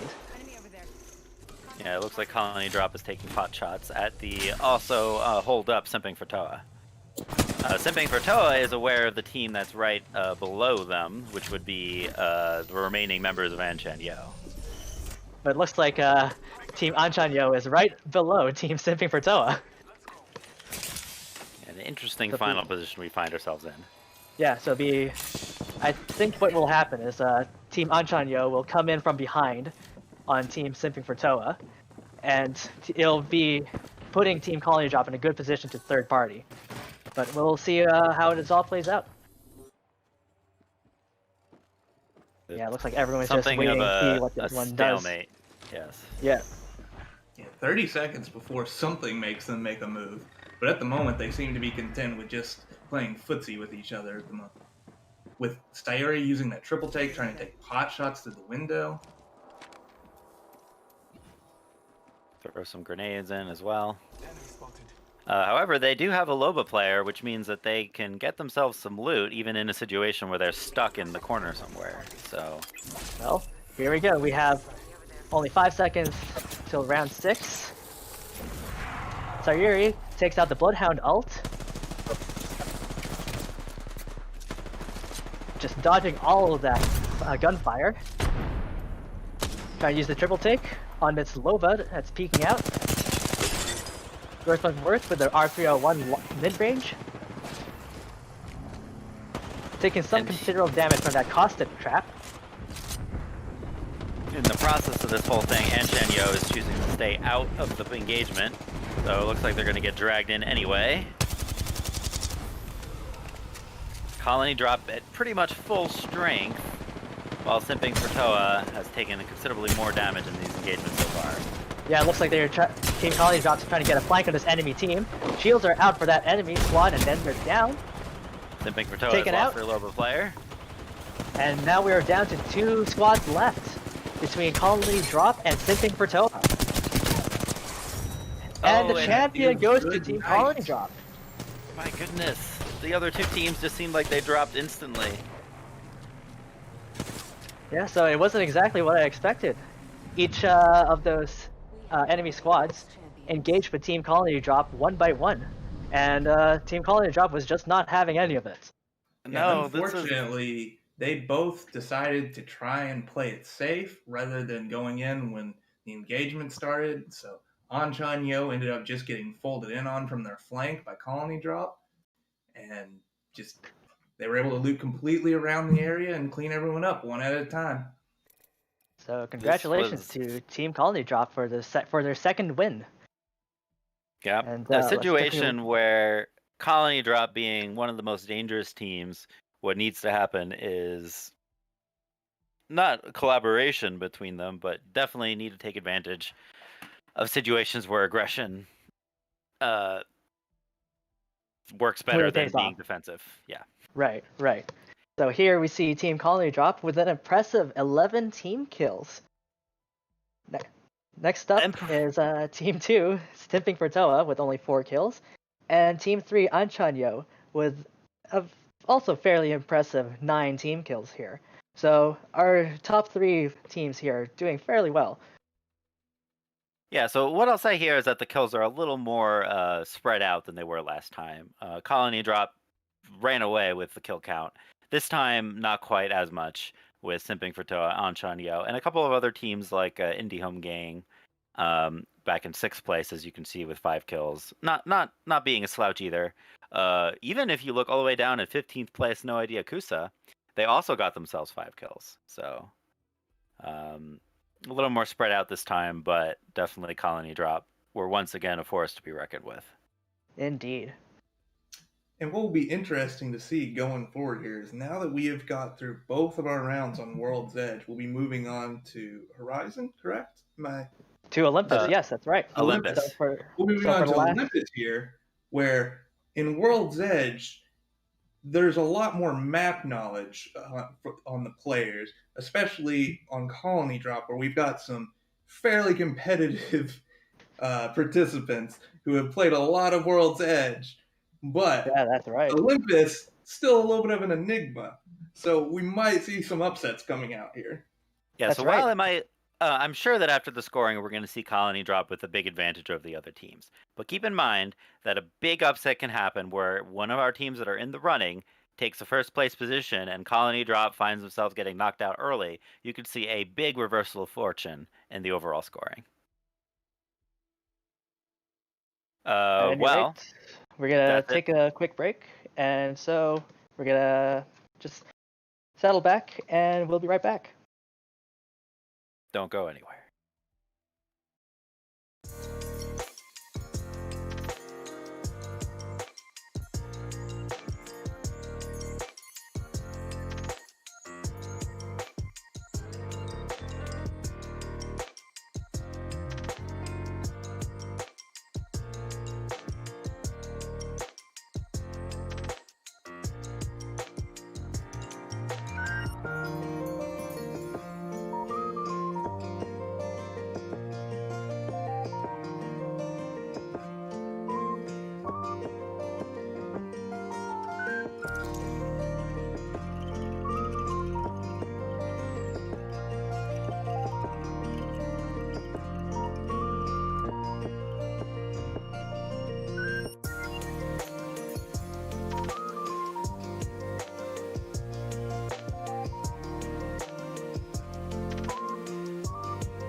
As we get into sunny Olympus, take a look at a word from our sponsor. Anichika JP, our generous sponsor for today, has provided us prizes for our winners of this tournament. You can take a look at this adorable Toa charm and check out the booth page where you can get one for yourself. We're going to drop links if we can in the YouTube chat, and if not, check out the Tokoyami news board where you can see a link to the booth page where you can go grab the Toa charm as well as other official Toa merch. This is an unofficial artist here, but check out Toa's official merch as well on booth. Now that our word from our sponsor is out of the way, welcome to Olympus, where we'll be having our final 2 matches for the second Tokiyama Kanzuku Portal tournament. So I am first generation mod Matt Scout 007. And I am first generation server moderator Akami Ori. And that here might we go. change, though, as Matt has indeed mispronounced Kenzoku, and I will not let him live this down anymore. He did, didn't he? God, I didn't want to say anything, but I'm glad you did, Bob. I was saying a lot of words, okay? At some point, they all started to slur together in my mind. Yeah, but Matt, come on. You should at least know how to pronounce Kenzoku. I do know Anyway, how to pronounce Kenzoku. We are starting round 3 of the second Apex tournament. It seems we have some technical difficulties, and it looks like they will be restarting the lobby. Oh dear, what has happened? Did we do no ring again? Is that what happened? I'm not sure. I'm just going to say technical difficulties and say it's probably Apex being Apex. Okay. I Well, see. Well, let's take while this they, opportunity to mention what the current standings are. why don't you go ahead this time, Akami? Oh, with pleasure. So, right now, we have Team Onion Fans and Team Kenzoku Lounge both at 16 points. Team Toa-sama Win and Team Indie Homie Gang at 17 points. Team Simping for Toa at 3rd place with 19 points. Team Anchanyo at 2nd place with 21 points. And Team Colony Drop, 1st place with 54 points. Holy, that's a lot of points. Yeah, it's definitely looking like Colony Drop is going to be the ones coming home with the keychain for the time being. However, keep in mind that anything can happen, and I do mean anything because if Colony Drop falls early and other teams do well in the standings, their fortunes can reverse pretty quickly. So there's still a lot of exciting Apex to come, folks. Right now, what you are potentially seeing on stream, if you are seeing that, is a bunch of people running off the edge of the map as we try to get ready for a restart. So sorry about that, folks. Right. So, with a map change, we could expect to see a few upsets, especially coming from Team Ape Together Strong, who did very well during the Olympus matches from yesterday's pre-tournament games.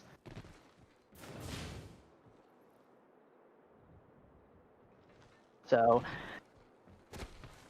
right, so we're just gonna switch away while we get the server restarted. And you don't need to see the... Yeah, you don't. Let's not watch people jump off the Olympus map. It's just really sad to watch. The horrific sad action. Yeah, that's right. Yeah. So, this is just what happens with Apex sometimes, folks. Yeah. Yep. So sit back, relax, and we'll be right back.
Sorry about that, folks. Just a few technical difficulties. Hopefully this time we're gonna properly start round 3 of the second Apex tournament. Yes, just some, Apex tournament confusions, some back-end stuff got a little scurry, but this time we should be good to go. And hopefully good to go for our final 2 matches here at Olympus. In the meantime, since we were interrupted last time, just going to quick remind you guys about Anichika's gorgeous little Toa charm that you can go pick up at booth. We're going to be posting the links. Check out the news post if you want another copy of the link. And yeah, remember, he has generously donated to our winners, our eventual winners of this tournament. So reward him by buying lots of charms. And to clarify, it's the news post in the Discord server's news board. Yes, the portal itself. If for some reason you are watching this and not in the Discord server, why? And 2, the link is below the video. Yes, go ahead and get in there. It's a good time, we promise. Alright, so here we are in sunny Olympus. The dropship is coming from the southwest and moving towards northeast. Hot zone is in the turbine, which is the central area of Olympus, so it'd be really fun to watch if any teams decided to drop on the hot zone. Yeah, it's quite But interesting. looks like we already have some fighting that might happen over in Elysium. Now, Elysium is a fairly small area, so if there is multiple teams in that area, for sure we're going to see some fighting. So why don't we go check out? Being We Love Mod, and they're in there with Team 8 Together Strong. Wow, that is Together Strong already down a member as Elite Dododo Peko Aru, with their ridiculous name, is taken out early. Yep. He's definitely like one of the more TBT dangerous get used players, so that's an unfortunate position for Aim Together Strong to be in. Crazy Clown Poke with the flank on that enemy Gibraltar takes out the entire squad. With the So, P2020, I might add as well. Very impressively done. Ape Together Strong eliminated right away. Yes, that's right. And Ape Together Strong was the favored team in Olympus during the pre-tournament matches yesterday. So to be the first team out coming into round 3 is very surprising for that team. Well, it looks like we have some fighting going on between Gardens and Towers. Over in Grow Towers, we have Team Anchanyo, Team 15 Anchanyo, between 2 teams over in the north side of Grow Towers. But looks like they're just gonna chill out and loot for a while. Yeah, Yeah, the now early they're portion, a lot of teams are going to be spotting each other, but not quite But hungry it to looks get like to we engage have yet. 2 teams. Yeah, we have 2 teams over on Rift. One of them being Team 9 Matsuritsu Party Crashers. Already Blaze is dropped, getting sniped from far away. Yeah, not a lot of ample cover inside that building. And it looks like Team Matsuritsu Crashers are fairly spread out, while the enemy squad takes out Seiso Blaze. It's like they thought that they were going to be safe to be looting in kind of a spread out area, but unfortunately there's a lot of people in the Rift, as tends to happen. So they've lost a member for their carelessness. Right. Looks like Team Indie Home Gang is contesting with another enemy squad. In northern end of Rift, they're gonna looks like they're gonna stay here and use this building as cover. Wait and see what the enemy is gonna do. Quick update on Matsuritsu Crasher. They have managed to recover their lost teammate's beacon. So. Oh, it looks like. Yeah, it looks like it was third-party Akuma that was contesting with them. But looks like they're not gonna engage. They're not gonna push. Yeah, Indie Home Gang is gonna run. It looks like they're gonna run into another team over in Power Grid. Yeah, there's 2 teams inside Power Grid, but not much engagement between those 2 teams at the moment, while this Loba Black Market is activated. Yeah, if the other team didn't know that they were around, they do know now because of the Loba ult. So, definitely possible that some action will get started there. Yeah, otherwise, looking at the map, everyone's still fairly spread out. We might not get any engagement anytime soon. Matsurishu Crasher's Blaze, by the way, has been respawned and is back in the match. So. Barrel stabilizer here. Level 2. Yeah. Otherwise, if we look towards the southwest over in hydroponics, we have two teams fairly close to each other. So why don't we go check them out? Which teams are those right now over in hydroponics? One of them is Team 16, We Love Mod, over in hydroponics. I say we move this way. Looks like they're being fairly cautious and kind of peeking at the enemy team from a distance. Yep, shots fired. They are aware of the opposing team over in hydroponics. They were specifically firing at the crypto drone, actually. But Yes. So they are aware that a crypto is out to get them, yes, indeed. while a team tries to snipe them from long range. Here's Maruhi with a flat line, engaging with an enemy team from slightly mid-range. A bit of damage, but nothing a shield cell won't heal. Preparing that Gibraltar ult, backs away for a bit, as a Bloodhound scan goes out from Hibikine. There's a... Oh, here comes a Crypto ult. That's a lot of shields down, but nothing a Gibraltar shield can't fix. As Hibikine heals up all his shields. Oh, looks like we have another third party coming in from the southeast. That's Team 3, Team Colony Drop. They don't have their name, but let's keep in mind that Team 3 is Colony Drop. While we watch the useful perspective. for the top team to forget to put their name in. Oh, I guess they were too busy congratulating themselves with their impressive lead. Yeah. And I guess they're looking to third party the two teams. Yeah, they are As swapping Love in. Mod as only one member standing, Maruhi. Oh, they took a lot of damage real fast. So Yuri activating the Bloodhound ult to get a good visual on the enemy as they pop some charged rifle shots. But no, it looks like the enemy team is deciding to disengage. And While Team Colony Drop tries to get a few shots on them as they're retreating. Yeah, no banners in hand, unfortunately, but Maruhi is going to do their best to survive. By the looks of it, like the east area of Hammond Labs, just outside of the Phase Runner, we have Team 12 Smooth Fenrir in the middle of a little scuffle with at least 3 teams. No, 4 teams. Yeah, things are going to get ugly there pretty soon. A little late on those R99 shots as they spot an enemy wraith. Oh, and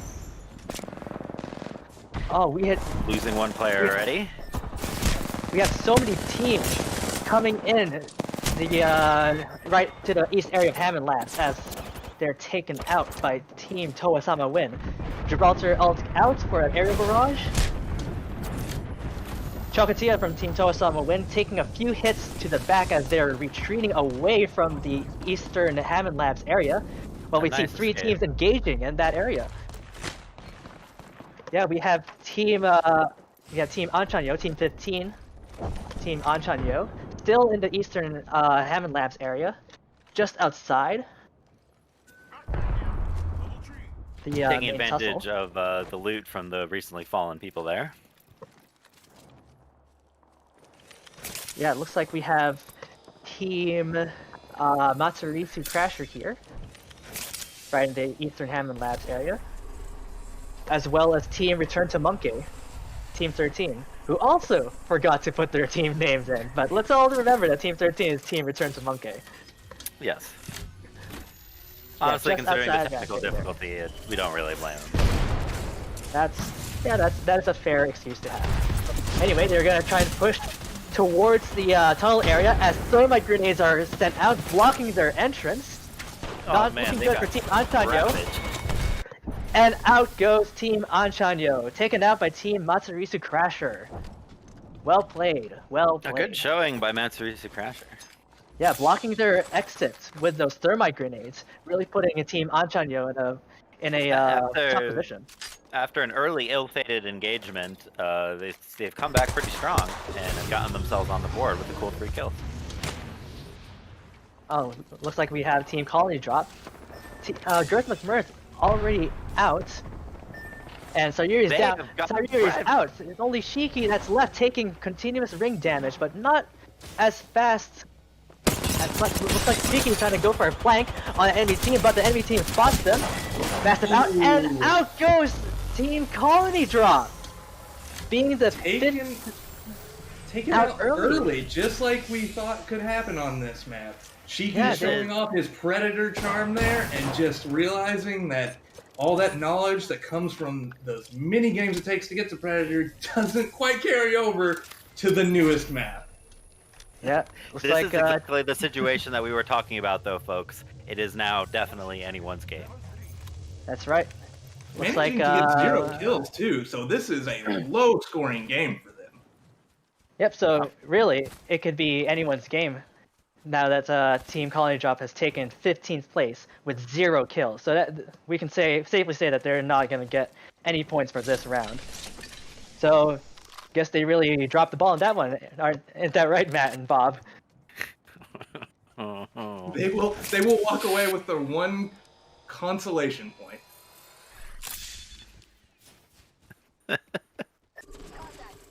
Anyway, we are looking at Team No Idea Kusawowo, spotting an enemy team just a ways away up from that ramp. And it looks like that enemy team is going to push on them with some sniper shots, while KZK Rain hides inside of that Bangalore smoke cloud. Yep, getting further, making some distance from that enemy squad. Looks like that enemy squad is trying to push on them as a Bloodhound scan comes out on Team No Idea Kusawowo. Yeah, they're doing their best Frag to out. hold it to being a long-range engagement, but yes, definitely Looks like KZK Rain's Bloodhound scan detects the entire enemy squad. Gonna they use dropped this their own cover. Bangalore ult. Is that gonna be a good thing to upset the enemy squad there? Well, we'll see. Enemy over there. That would be a good time to reposition. Looks like the enemy squad is trying to take a flank on them, but they spot them really quickly. Gonna use this wall for cover, hopefully. Nope. Just takes a few shots as they're trying to heal up their shields. Sentinel shot out, but not And suddenly connect. the ring swoops in to push them closer into a close-range engagement. Yep, this is a good opportunity for No Idea Kusawowo to gatekeep as the enemy squad tries to escape the ring. Looks like they might have been caught a little bit off guard by their charge, though, and they haven't really been able to do too much damage to them quite yet. KZK Rain getting chased by the enemy squad. Hopefully they can reunite with their teammates.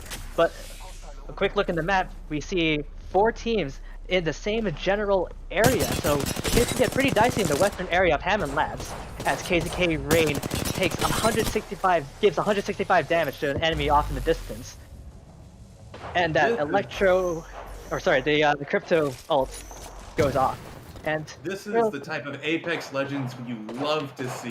We cannot keep up with the number of fights actually going on right now on the northern side of the map, as everyone is skirmishing. Yeah, it is just aggression coming out all over the damn place. especially since it's the western area of Hammond Labs, there's not really a lot of cover for teams to duck into. So if a team finds themselves in open field, better get ready to take some enemy fire and hopefully move out of the way. Nodia Kusawowo trying to get a flank on an enemy as a Bloodhound scan from both teams. So they are now fully aware of each other. KZK Rain goes down fairly quickly. Finally, No Idea Kusawowo takes That is team Return to Monkey, as 7 has been put down twice, but gotten back up by Rathalos both times. So they are still 3 strong, standing. If it's Return to Monkey, then that is the same team that they have been having a protracted firefight for almost like 3 minutes now. So that has been Rain one long, drag-out battle. KZK Rain just gets back down after getting picked back up while they were trying to heal, but nope. Enemy gunfire takes them out, takes them down once again.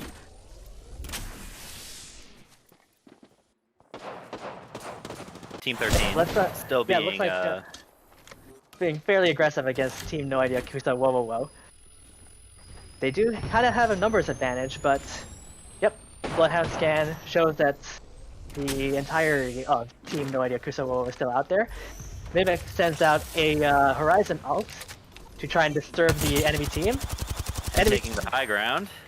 Yeah, it looks like No Idea Kusa Whoa Whoa caught vulnerable out in the open by Team Return to Monkey. Goes for a flank as both teams try to escape the ring. Ooh, you hate Mimic rushing in.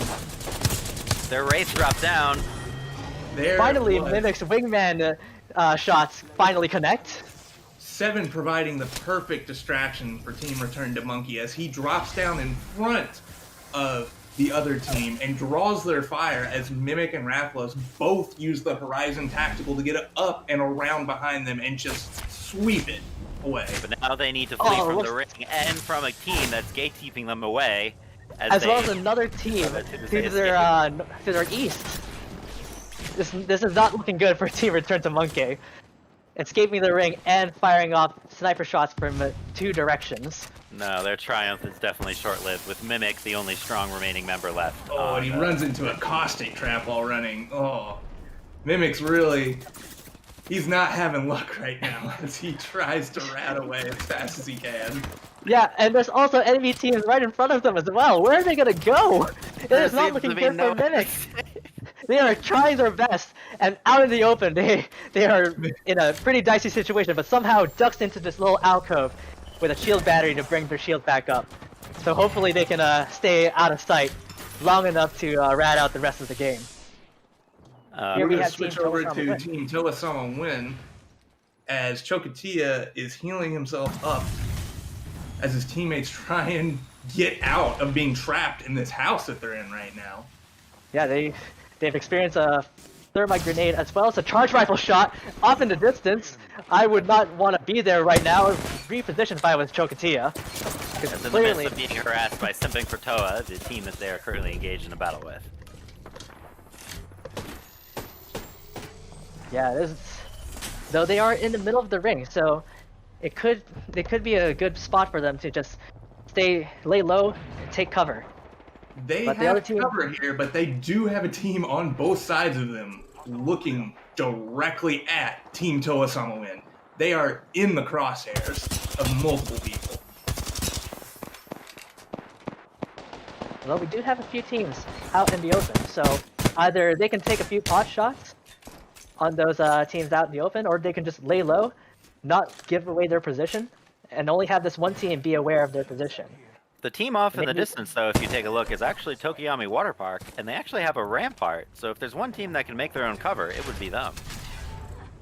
Although if an enemy team decides to push on them, try and flank them from behind, I don't think that Rampart's Well, being cover that is going to the be ring well, is to their back, I don't really anticipate that happening. Well, it Meanwhile, might happen. Onion Fans actually has the flank on Tokiyami Water Park at the moment, and they're taking sniper shots on them through that rampart cover. Doing the best to keep it going, but yeah, it does not seem to be as effective as they probably hoped. Oh, looks like we have 2 teams over in the eastern houses there with Team Matsuritsu Crasher, Team 9, inside the eastern house, engaging with Simping for Toa. 2 of their players So- already down. The only one still on their feet is their Wrath player, Yokohama Neko. F's in the chat for the rat as he goes down and Simping for Toa. Or, no, that wasn't Simping for Toa. It was Matsuritsu Crasher. However, Team Simping for Toa only Epuration is up, but we're able to successfully repel the enemy team. However, Epuration is the only one up with SFT Apitskadenon bleeding out. So there are now only 2 people left. And you make fun of me for my pronunciation. I mean, To be fair, There you were no- did not there were all the- mispronounce the name of the server. as well I as the don't- name of Toa's I fan don't see name. how that's relevant. Who even talks nowadays? Anyway, we are looking through Team Toa Space Invader, just outside of Bonsai Plaza, trying to see if they can take some shots on the enemy team fighting over in those houses there. Hostile spotted. Oh, and Bluff puts down Fishy. An ugly position to be taken down in, as they are very, very close to the edge of the ring, and definitely don't really have much time to be healing up. Yeah, so if we know that I might be giving the caster's curse out here, but quite frankly, I'm really excited. I'm looking forward to seeing what Team Toa Space Invaders going to do, as Scarlet and Bluff and Gajira are all still up, and they are proving themselves to have better positioning on the other teams. Better positioning. looks like they're using currently. this gravity loop to escape the aerial barrage. Gonna push in on this enemy squad. Down goes Completely one. working the Bloodhound. There goes And the another, that's Reporter. it, that's the whole squad. They took out Team Tokoyami Water Park? Yep, that's right. Yeah, Toa Yes. Space Water Park out. Space Invaders moving up the ranks. Here we have meantime, Team Onion fans. A win is in the midst of a fight between Onion fans. However, Sanaka of Onion fans is the only one left standing. With less than a half of their health left, they're gonna try to get back inside, but that grapple didn't really help us much. But the entire enemy squad got taken out by another squad. Here comes the enemy Caustic. No. Was the team that swooped in and took advantage of that situation. Yep, and wiped up the rest of Team Onion fans. And now they are in the midst of the protracted battle with Toa Space Invaders, the team that had just wiped out Tokiyama Water Park. This is John's chance to make a move, but unfortunately, it looks like Epuration has found him before he was able to take advantage of the other two teams fighting. And that's it, we're down to the last two squads. The Scarlet, our fellow server moderator and event organizer, gets the kill leader, and Team Toa Space Invaders. Yep, Team Toa Space Invaders gets the champion of They took round it. 3. Congratulations! If you put a moderator, a kaiju, and an old man together, magic can happen. Indeed, indeed. Oh, wow, that was a firefight. It was an intense rolling firefight that seemed like it started 5 minutes ago and just did not end. There was Yeah, no this stop map- to the action. As opposed to World's Edge, where we had a lot of teams choosing to stand on the outer edges of the ring and just kind of slowly move in safely. This was a long, protracted firefight between multiple teams, as we saw people get chased from one end of the map to the other as they downed and got up and downed and got up. And then finally we get into that final ring where the last three teams are forced together, and we just get a nice little firefight there at the end. That was an exciting game to watch. Right. It really was. And I want to say that our results this time are also extremely exciting. We are definitely going to see a shake-up in the standings after this one. Yes, especially with Team Colony Drop, who is currently in first, being the 15th team for round 3. So, yeah, I'm also very excited to see what the results are, Matt. Yeah, team. Not only did they fall into 15th place, they didn't even get a single kill to their name. So, however, let's talk about the winners instead. We have in first place Toa Space Invader, getting a total of 9 kills. 9 kills. The Definitely pretty strong. Impressive. Well, I was about to say that they have the most team kills, but it looks like Team 7 Matsurisu Crashers also have a total of 9 team kills. And they for sure, they definitely held up their own, Team Matsurisu Crashers. Absolutely. But the second place team... Matsurisu Crashers representing the Matsurisu pretty well in the Kenzoku tournament for whatever reason, but they sure as heck showed up with 9 kills. Yeah, that is a little tidbit. Like, this is a Kenzoku Portal Apex tournament, so it's a little surprising we have a few Matsurisus here. But hey, I mean, you know, they named it. themselves accurately. They're the Crashers. So there we go. They are That's indeed right. the Crashers. In all seriousness, all are welcome in the Kenzoku portal, of course. Of course, Yes. of course. Now, one thing I do want to point out here is Simping for Toa, the second place team. They were notably third place on the standings before, and despite only getting second, they got themselves 7 kills and a second place finish this time. So I think we can see them being especially notable in our standings shakeups to come. Right. Yeah, I'm still thinking back to that intense firefight near the end of that round. It just did not stop.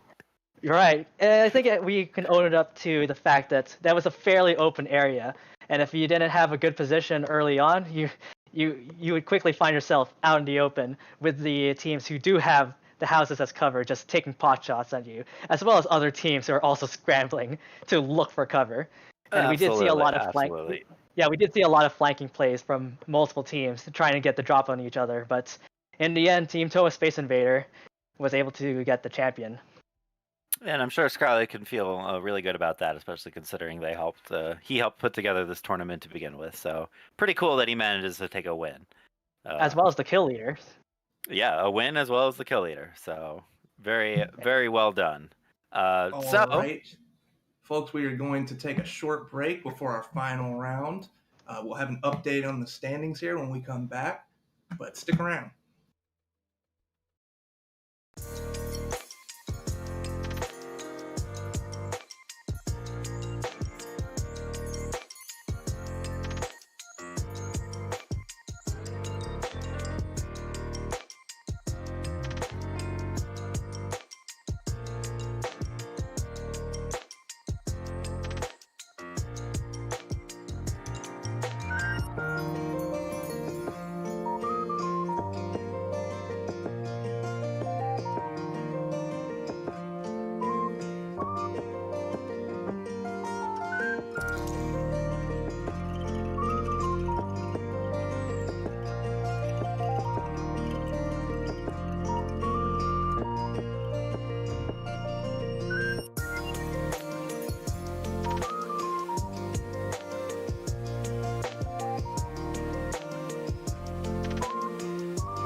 Holy, Matt, Bob, I'm still thinking about that firefight from the last round.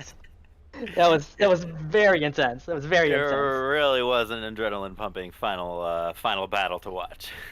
Yeah, hopefully we Ooh. see a similar game here where we just get some more just like bloodthirsty teams. Like, I mean, I don't know about you, but from a viewer perspective, for me, I really love to see when some people shoot each other in the shooting game. That's right. Yeah, Yes. it's very unfortunate seeing Team Ape Together Strong being the first team to be eliminated from round 3, even though they showed that they play very well on the Olympus map. If the pre-tournament matches yesterday as anything to go by, and also Team Colony Drop, who was currently in first going into round 3, dropping to 15th place in round 3 with only 1 kill to their name. So, as we tabulate the scores going into round 4 of the Kenzoku Portal second Apex tournament, yeah, we'll just give you the points as we get them. We'll let you So- know, but in the meantime, we are already getting started with the action. Yep. Dropship is coming in from the southeast of Olympus map, heading towards slightly west northwest. And again, the hot zone is back in Turbine, so I don't know if anyone is going to drop in there into the center area of Olympus. Might be something good this way. Yeah, now is the Oh. time when everyone is going to be absolutely careful to squeeze out as many points as they possibly can from this situation, because it is Yeah, honestly looking at the map, anyone's game. looks like no one's going to drop into Turbine. Everyone's going to play fairly safely. Although, over in Estates, we have 2 teams. Yeah, you have 2 teams in Estates, and that's a fairly common drop for people to go into, and we can expect to see some action. Yeah, we have Team 5 Indie Home Gang over in Estates, specifically the northern area. I don't know if they're aware of As the well team as in the Team southern- 17, Kenzoku Lounge being the other one in the Estates area. Yeah, I'm wondering if they are aware of each other's position. But it seems that we might have a fight going on in Oasis already. So why don't we go ahead and check out with Team We Love Mod, Team 16, We Love Mod, over in the Oasis area. Yeah, it looks like they spotted a hostile. But are they going to engage with this enemy squad inside of the one of the Oasis buildings? Nope, they're just gonna hang back, loot for a bit, keep their distance. Well, Crazy Clown Poke is gonna try and see what's inside this building. The other team in Oasis, by the way, is Anchanyo, who has already lost 1 player. Currently in a state where their banner has not been recovered, and it looks like they're doing their best to flee the Oasis zone from the other team. However, they are walking right into an area where there is yet another team. So, a dangerous situation Anchanyo finds themselves in right at the beginning of this match. Well, why don't we go check out Team 17, Kenzoku Lounge, back in the States, since it looks like they're engaging with another team in the opposite side. Bloodhound Scans comes out and detects the entire squad. Thermite out. Inside the house. Nope. Doesn't quite make it inside. Blocks the exit. Which, has its own benefits in its own way. It's tough, it's tough. Oh, would they quickly drop someone? Catches the enemy in the corner there. And this Wraith tries to get a flank on them. Doesn't pan out. Getting downed by Rai with a flatline. And nope, there goes the entire squad. Indie Home Game finds themselves with 1 player left, it being the infamous Rat Nell.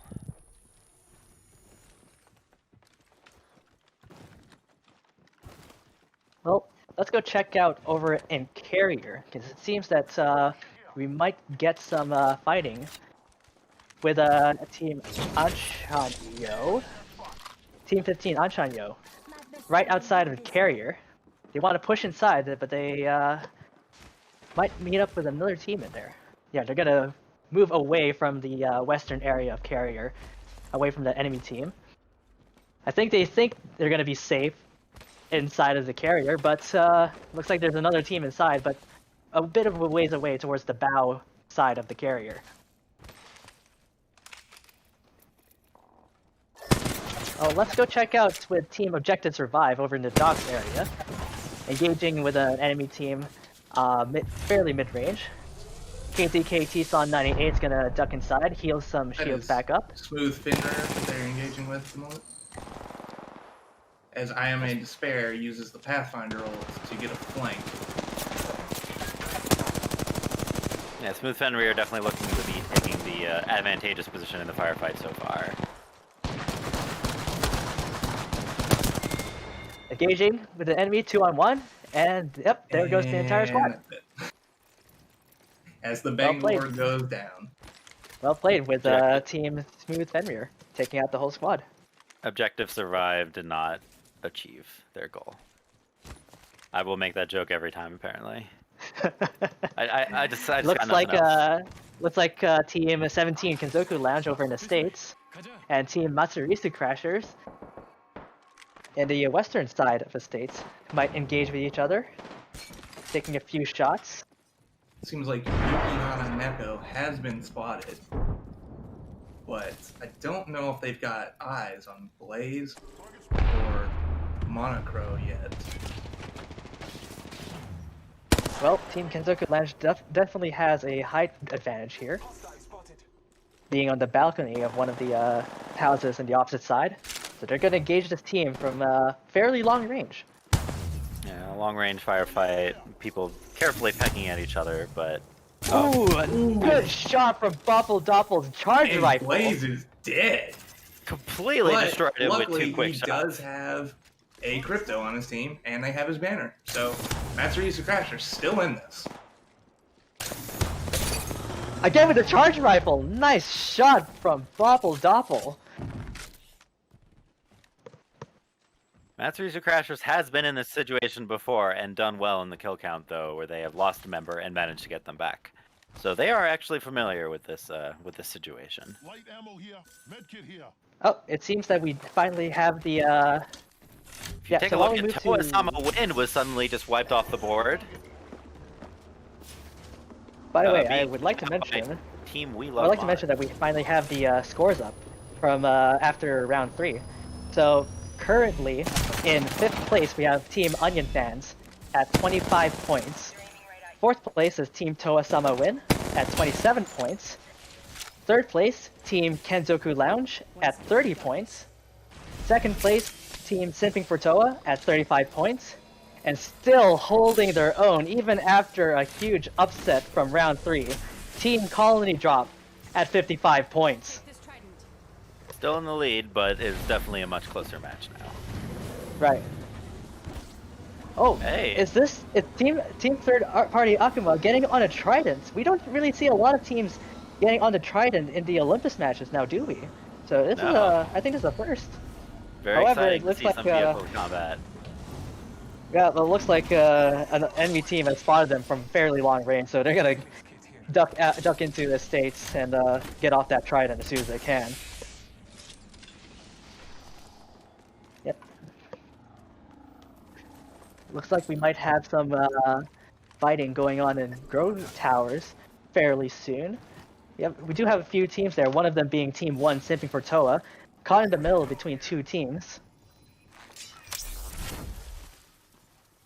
Yep, looks like SFT Lusty is going to use a Wraith Portal to try and get out of the fairly bad position there. A good exit portal. It's some ample cover. I do want to mention that we have a couple of teams still caught out in the middle of the ring right now. Notably, Team 16 is off really deep into the red zone, as you can see over there on the side. Yeah, but this still is just the round 1 ring, so they're not taking too much damage for it as they choose to keep looting in the area versus trying to get into the ring and stop taking damage. I would say it's a smart tactic to play, for sure. Oh, looks like we have some action going on inside of Hammond Labs. Why don't we go check out Team 17 Kenzoku Lounge, who is just making their way inside of Hammond Labs. Hopefully we'll see some action going on inside as they engage this enemy team here. Do want to mention, by the way, that the team Ape Together Strong is being attacked by Colony Drop right now in the south as well. Yeah, it looks like this enemy squad is right up top. But anyway, let's move on to this team, Colony Drop here. So Colony Drop already with much better performance than last Olympus game. 2 kills to their name. Although anything can happen, there's still 16 squads left. As Team Colony Drop tries and push against this enemy Wraith. That Wraith is caught out in the open as their Void Walk ends, and there you go. Savage. Shiki gets the kill leader position with 3 kills. And that also spells the end for Apes Together Strong. Ape Together Strong. Again, out very early in the Olympus map. Yep, looks like we have Team Onion fans here, just outside of Hammond Labs. They did have a rooftop position in Hammond Labs, but it looks like they are choosing to move away from the Hammond Labs, also moving away from the next ring position. So, looks like they want to get through that pathway area between the phase runners. Yeah, they might run into another team and possibly get pincered as well, since we have another team off to the northwest. And spotted looks them, like they but... yeah, they spotted the northwest team. Looks we like might they see might some be getting engagement. into combat position. Yeah, it looks like it's going to be a 3v2 on that enemy team. Fairly mid-range. They do have ample cover here in this pathway. Sniper shots out. Ninja That trying team that to they're engaged with being We Love Mod. yeah, Ninja tries to get a lifeline package in, but doesn't seem like they're allowed to do that inside. Here we have Marhi with a gold armor and a Sentinel with a digital threat. Drone has been detected. They get hit by a crypto ult. Yeah, it looks like Team We Love Mod is gonna get pincered inside this area. They're gonna try and upset this team with a Gibraltar. However, the team that they are being assaulted with is also, there are 2 teams joining the battle. Suddenly it is a 3-way fight, while the original combatants that they were engaged with have disengaged. Oh, this enemy here is by themselves. They're away from their team. They don't have any shields. That's the enemy horizon. So it looks like We Love Mod has downed this enemy horizon and taken them out, showing no mercy. Mimic. So return to Monkey, player down now. As in the meantime, as their battle continues, the ring is now closing in. Yeah, there's just a lot of action going on in the western area of Hammond Labs. We have so many teams converging here as the ring starts to close in. They are pretty far away too. Let's go this way. So let's move on to Team Onion Fan's perspective. Just outside of just in Solar Array, as the ring closes in on them, doesn't look good for Sanaka, as they are just revived, but the ring is converging on them. And there goes Sanaka. They are not in a good position here. So unless they have a medkit on the ready, I don't think Sanaka will be joining the fight anytime soon. Meanwhile, Return to Monkey was finished off by We Love Mods as the ring pushed them all in towards labs. Well done by We Love Mods, getting some combat done. Let's move in with Team 3 Colony Drop in the Solar Array area. They're just caught in the middle with other teams in this in the start. Yeah, the start of round 3. Looks like they are making their way through third-party Akuma. And they take out an enemy squad. And Shiki, once again, gets the kill leader position, now with 5 kills. Yeah, Colony Drop is definitely coming back with a vengeance.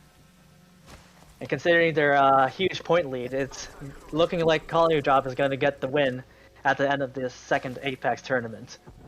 In the meantime, Ansha and Yo was just wiped off the board as well. You hate to see it happen.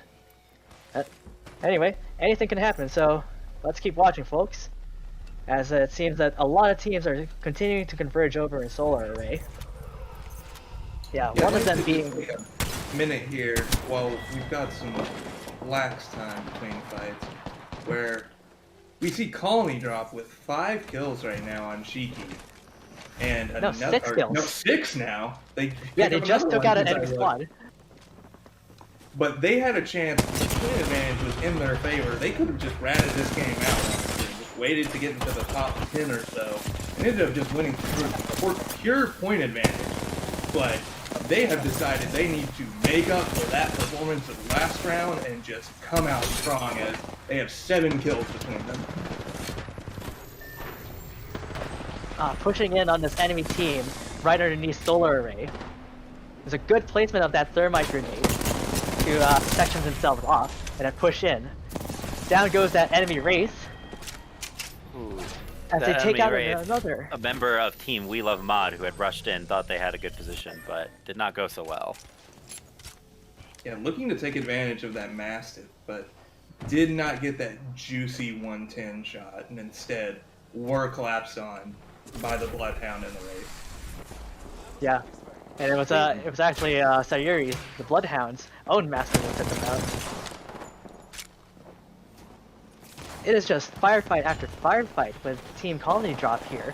They're just seeing a lot of action right outside of solar array.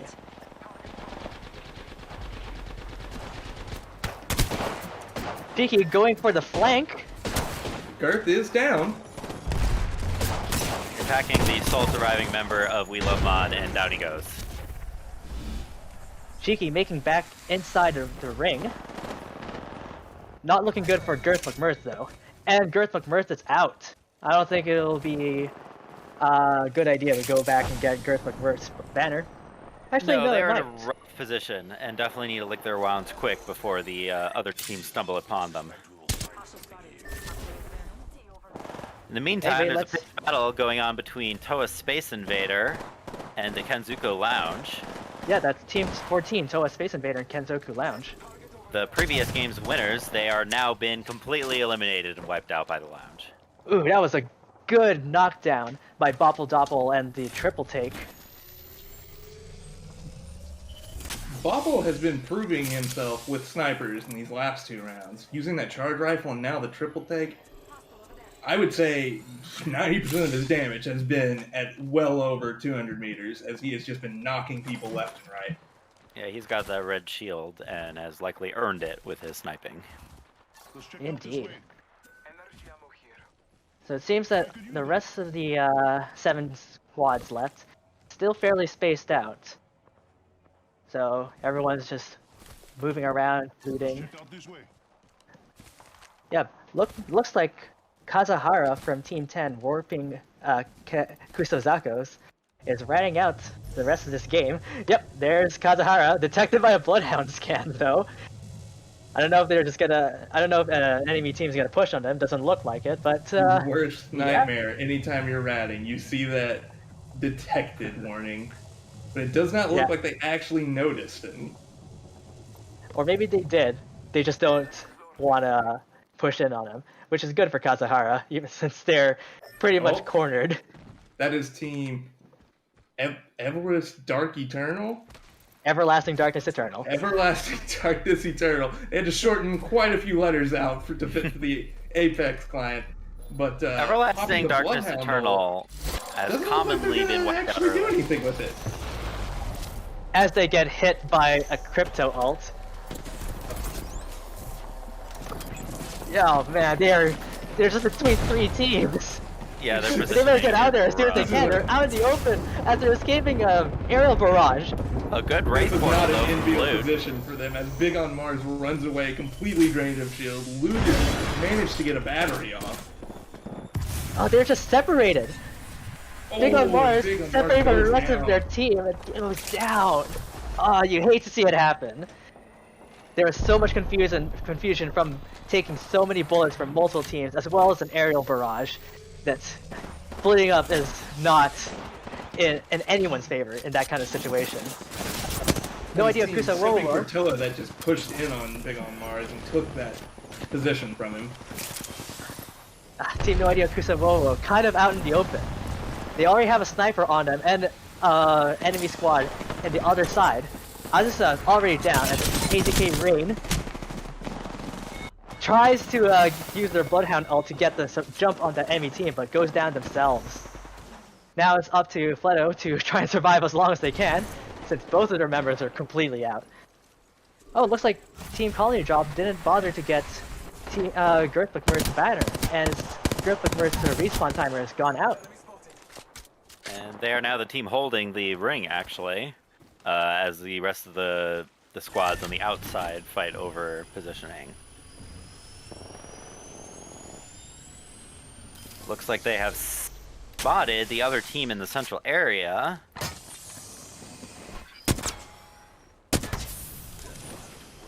That being Looks the like Kenzoku Intermission is going Lounge. to use this caustic trap as a cover, as smoke cover, while they get their teammate up.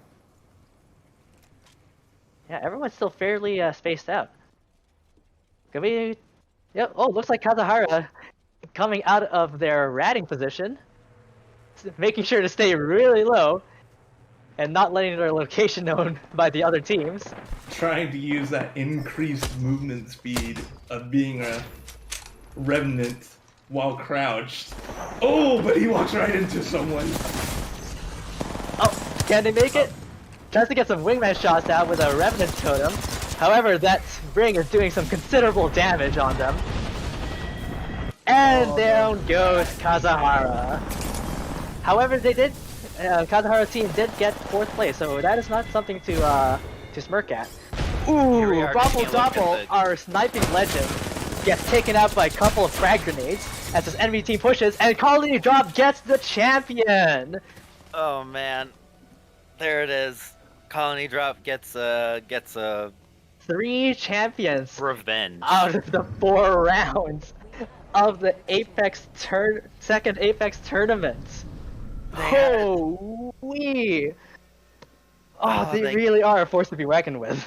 They really are. They gave them hope with their poor performance last match, but absolutely made up for it this time. And despite only having 2 members left, were able to swoop in and destroy the remaining members still fighting in this final match of the second Kenzoku Portal Apex tournament.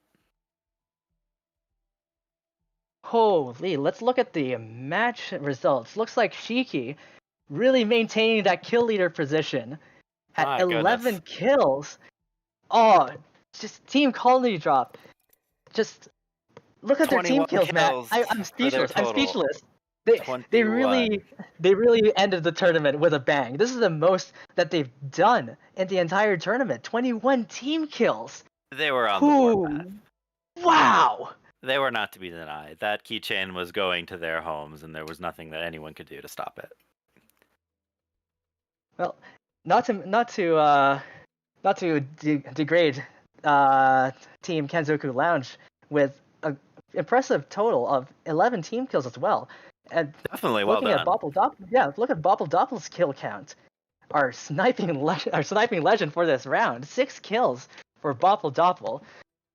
Man, Probably a lot that of it charge with his trusty charge rifle. Yeah, absolutely. and the triple take. Oh, jeez. Whew, I'm still shaken up. I'm still shaken up. I'm sorry. Still, shaken up. Why don't we jump and take a quick break while we tabulate our final scores? Though I do think we can say with some confidence that Colony Drop are our winners. But we'll do some tabulations and come back pretty soon with our final results.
And we're back. Now we have tabulated the scores, and let's read out who are the top 3 teams at the end of the Kenzoku Portal's second Apex tournament. Matt, would you do the honors? Absolutely. So in third place, we have Simping for Toa with 49 points. In second place, we have the Kanzuku Lounge with 50 points, cutting it real close. And in first place, not a big surprise, we have Colony Drop with 88 points. Congratulations to Team Colony Drop for winning the Kenzoku Portal second Apex tournament. Why don't we bring them in here and interview them, get their thoughts on the entire tournament, shall we? Yeah, let's do it. All right, hello, ahoy. Why don't you guys go through and introduce yourselves? I'm I'm Gareth McMurph, aka Sundare's shit stealer son, and Sayuri here. Yep, I'm Sayuri, also known as Sayuri in the game. Or Darth Vader in the first game. That's right, Darth Vader, yeah. Anyway, for taking 3 of the 4 wins of this tournament, it was very exciting watching you guys play. So why don't you give us a rundown of what your overall strategies were for each round? World's Edge, like, I'm the most comfortable calling, so I know the important thing about this game is, first of all, just like finding rings. So we had to make sure we always figure out where endgame ring is. We rotate along the way where we want to, and along the way, like, we'll get frags, but like getting frags isn't like a huge priority, because usually if you know where to go at the last ring and you have really good positioning where people can't easily take it and punish you, then we just basically just pick up frags and grief people along the rotation. Yeah, that's right. We did notice that the ring did take a lot of casualties from people forgetting that the ring was a thing and just getting taken out by it. So it's good on you guys for getting good ring positions and predicting where it's going to go. Yeah, So, ring position, and we also, the thing is, like, we didn't really go specifically for any teams. We didn't look at names. We just focused on our gameplay, our decision making all the time, and for World's Edge, we relied really heavily on Shiki Skull since he's comfortable with the map. He's actually played the map at a pro level quite a bit, and we just tried to play as one cohesive unit at all times. Try to understand each other's thought process during fights, etc. Like, try to set up proper positioning. It's like we had, for example, Sayuri. We had Sayuri as the anchorman at the back, who would deal damage as me and Shiki are pushing in. It's like we would try to get in some cracks on people, and it's like if we're confident, we have no other teams with us, then we can ape in and get some kills from that. Like, you saw that in the last game as well. When we're playing it slow at first, but when we got a chance on Olympus, I think it was Zura's team, and they gave us a good chance to shoot them. They were peeking us from the railing, so as soon as I got a few cracks with the scout in, Shiki just pushed in. Like, he was very confident he can take them if they're both like at least 2 people are cracked, and then we just pushed up with him. Shiki was shot calling in World Edge, and I was doing like the rotations and shot calling for the most part in Olympus, because, you know, I played more Olympus than Shiki possibly, and I feel like more comfortable with the map than he does. And, especially since it's a newer map. Yeah, and we actually practiced. We actually practiced quite a bit, because we felt like the level of this tournament was a lot higher than the previous one. It's like every tournament we've had, the community tournament, the level has gone up significantly. Like, there were some good players, and we saw some really good team play from other teams. So we just respected every team we met, but we also took our chances to like go and kill them if possible.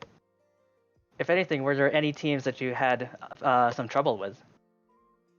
No, not in particular. It was just really just figuring out, making sure that we're consistent with their play style. That's like, I mean, that's it. I think we were worried about simping for Toa that was gonna like get some points, but we didn't really meet them along the way. Like they just, did their own thing. We did ours. But in general, like we didn't really look at teams so far. We were just more concerned about our own gameplay and making sure that we are executing the right thing. I see. And okay, I'm just gonna announce the elephant in the room. So round 3, when we switched the map to Olympus, you guys fell to 15th place with with 0 kills. So mind telling us what happened there? We Miscommunication. Really. we turned off their brains. We literally went lizard brain mode there. Yeah, everyone turned off their brains and played separately. We stopped playing as a squad for one moment and we died. It wasn't really any other squad. There was like we just played into our own mistakes there, and we didn't even react. Like there was like mistake after mistake. Then suddenly all our brains turned off. We just died. Like So we aimed still. We had still mechanics. We had aim, but like if we didn't play, like the other teams just aped us from the sides. Actually. It's okay. Sometimes you need to have those games. Sometimes where That's a wake-up call. yeah, exactly.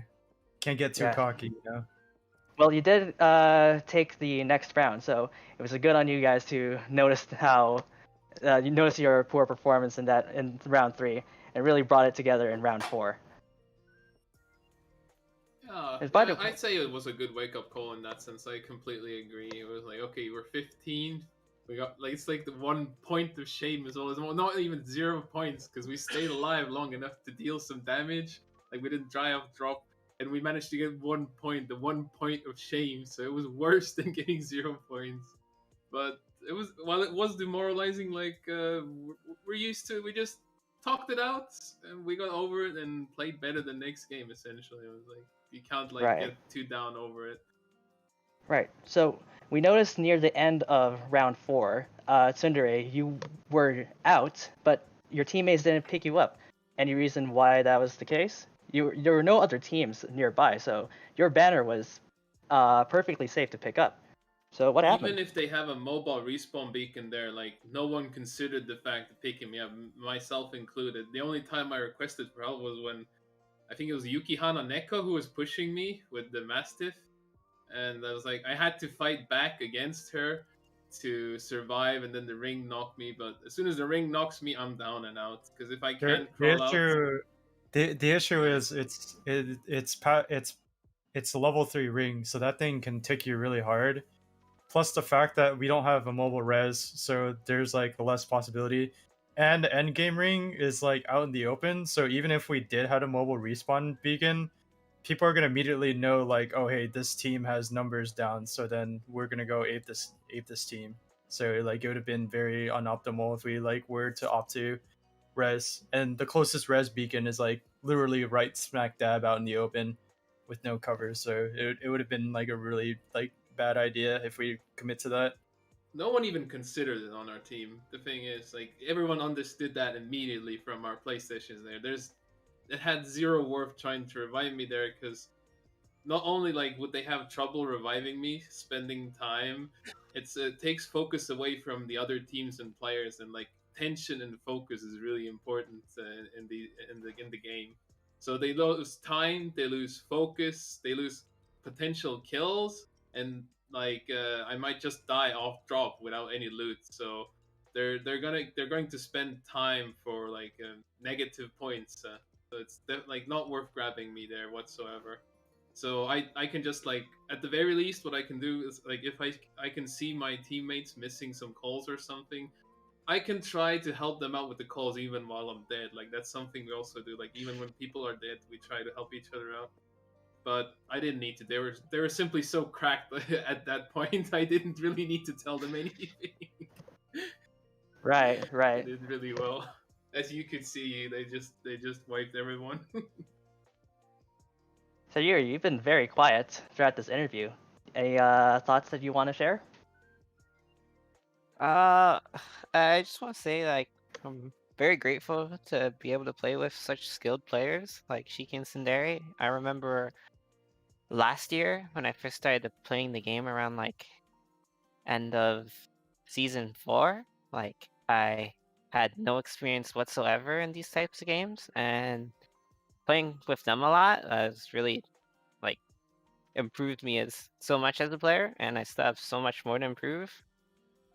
And it was a really great experience. And yesterday we did really badly in the scrims, or I should say In the like pre-tournament matches. pre-tournament matches, yeah.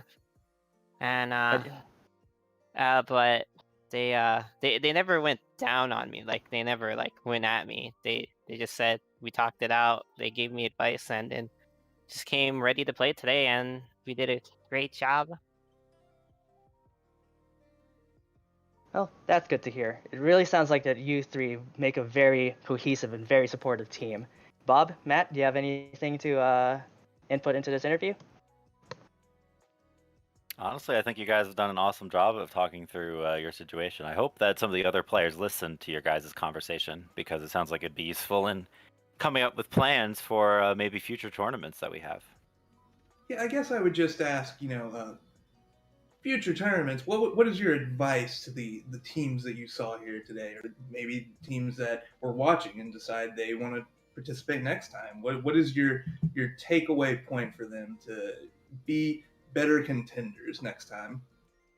Just Well, it's just, I mean, you just have to keep playing and then have to really figure out rings, and a lot of it, like at an individual level, you just have to keep playing to the point where you understand small minute things that happen in the game, and rank and other resources in the game help facilitate that growth. So you just have to keep playing, honestly.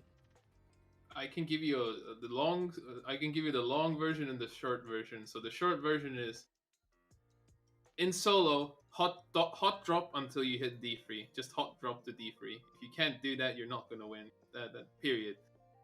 But on the team sides, you should really work together well with your team. It's like the thing is, post D3, the game gets so difficult. You need to practice team decision making a lot, and if you have like a strong player to play with who you can follow or learn from constantly, like Shiki, who pushes you into a more proactive play style, I think that's really helpful as well. So if you have if you have that person on your team, when you know someone like that who you can play with, practice with, take that opportunity, and build trust with your teammates if you want to win. It's like we played a lot together. That's why we could win. I feel like even Shiki solo wouldn't have been able to carry this game. There's just no way, because the level got so much higher if we didn't play as a team.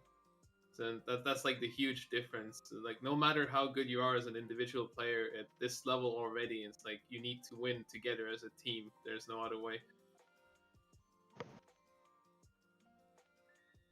And I would have Sounds to add good. in, just like don't be afraid to make mistakes. That's one thing that really held me back from getting a lot better at this game, and it still kind of holds me back some days. But if you can just try new things, just keep asking yourself why you did certain things in certain situations, and yeah, never be afraid to make a mistake, because that's the only way you're gonna learn. Yeah, if you just hesitate out of nervousness and like worse, abandon your teammates, that's the worst feeling of all. It's like you make a decision as a team and then you just abandon your teammates. Like, yeah, don't pull a bopple. I'm gonna say. Other than that, That's BM, dude. that's BS. That's BM. You can't just call people out like that. What the heck? Yeah. Kick this guy out of this interview. What? All right, he's not part of the team anymore. See you later. Oh no! I Well, don't before allow- you kick, He I don't allow tried toxic sniping us. players. Okay, I'm mad at him. I died to him. He sniped us at the end. He almost killed me with the goddamn triple take at the end there. That's why I died. I had to fight off a Wraith with a master with no health. Died to Ring. Bruh, But at least don't call out names like that though. That's toxic. well, before you kick Sundere out, once again, congratulations to Team Colony Drop for taking the second Apex tournament of the Kenzoku Portal. You guys really played well. It was very entertaining watching you guys. And not only do you get the honor, but you get the Toa charm, the grand prize, generously right. donated by Anna Chica. So you guys can look forward to that. We'll talk to you later about figuring out how to get you guys your new charms. So yeah. Mom, I Anyway, want a keychain. anyway, folks, that Yay! concludes the Kenzoku Portal second Apex tournament. We hope you all enjoyed watching the tournaments as well as the pre-tournament matches. It was definitely exhilarating experience. Isn't that right, Matt? That's right. It was a lot of fun. Like honestly, the matches were just a blast to watch, and I hope you guys had fun at home too. Mind if I can have a bit of a last word here? Sure. Go for it. I like to shout out and also thank the staff like Bob, Scarlett, Akami, NDLT, Joe, Matt, everyone else that contributed to running this tournament. I mean, like, you know, we also had like the pleasure of having a stream and a dedicated cameraman and casters, and especially Matt and Akami, like they both ran the whole entire thing, which is not easy and it's very exhausting. So like huge kudos to all you guys. I very much appreciate that, Cheeky. Yes. Thank you. Thank you so much. Very impressive show from you guys. Like on the limited time, you managed to string everything together at the end. So you did a really good job. Oh, Well- NDLT wants to say something. Why don't you go give out your last word as well, NDLT? Hello. Good evening, good afternoon, good morning, wherever you are in the world. Thank you for watching the tournament on the Kenzoku channel. And again, I also, as Shiki said, I want to thank the staff and Scarlett for organizing the second Apex tournament. So thank you all for giving the channel the opportunity to stream the tournament again. And I guess you'll be seeing a bit more streaming in the Kenzoku channel very soon. I would say that. Now, what about our dedicated streamer, Jofu? Do you also want to say a few words before we end?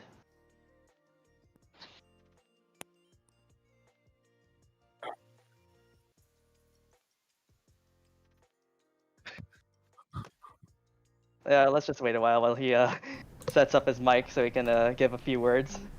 Well, I'm here now. Hello. I don't know. I was telling people in the Corona fan server, because that's where I was recruited from by Scarlett.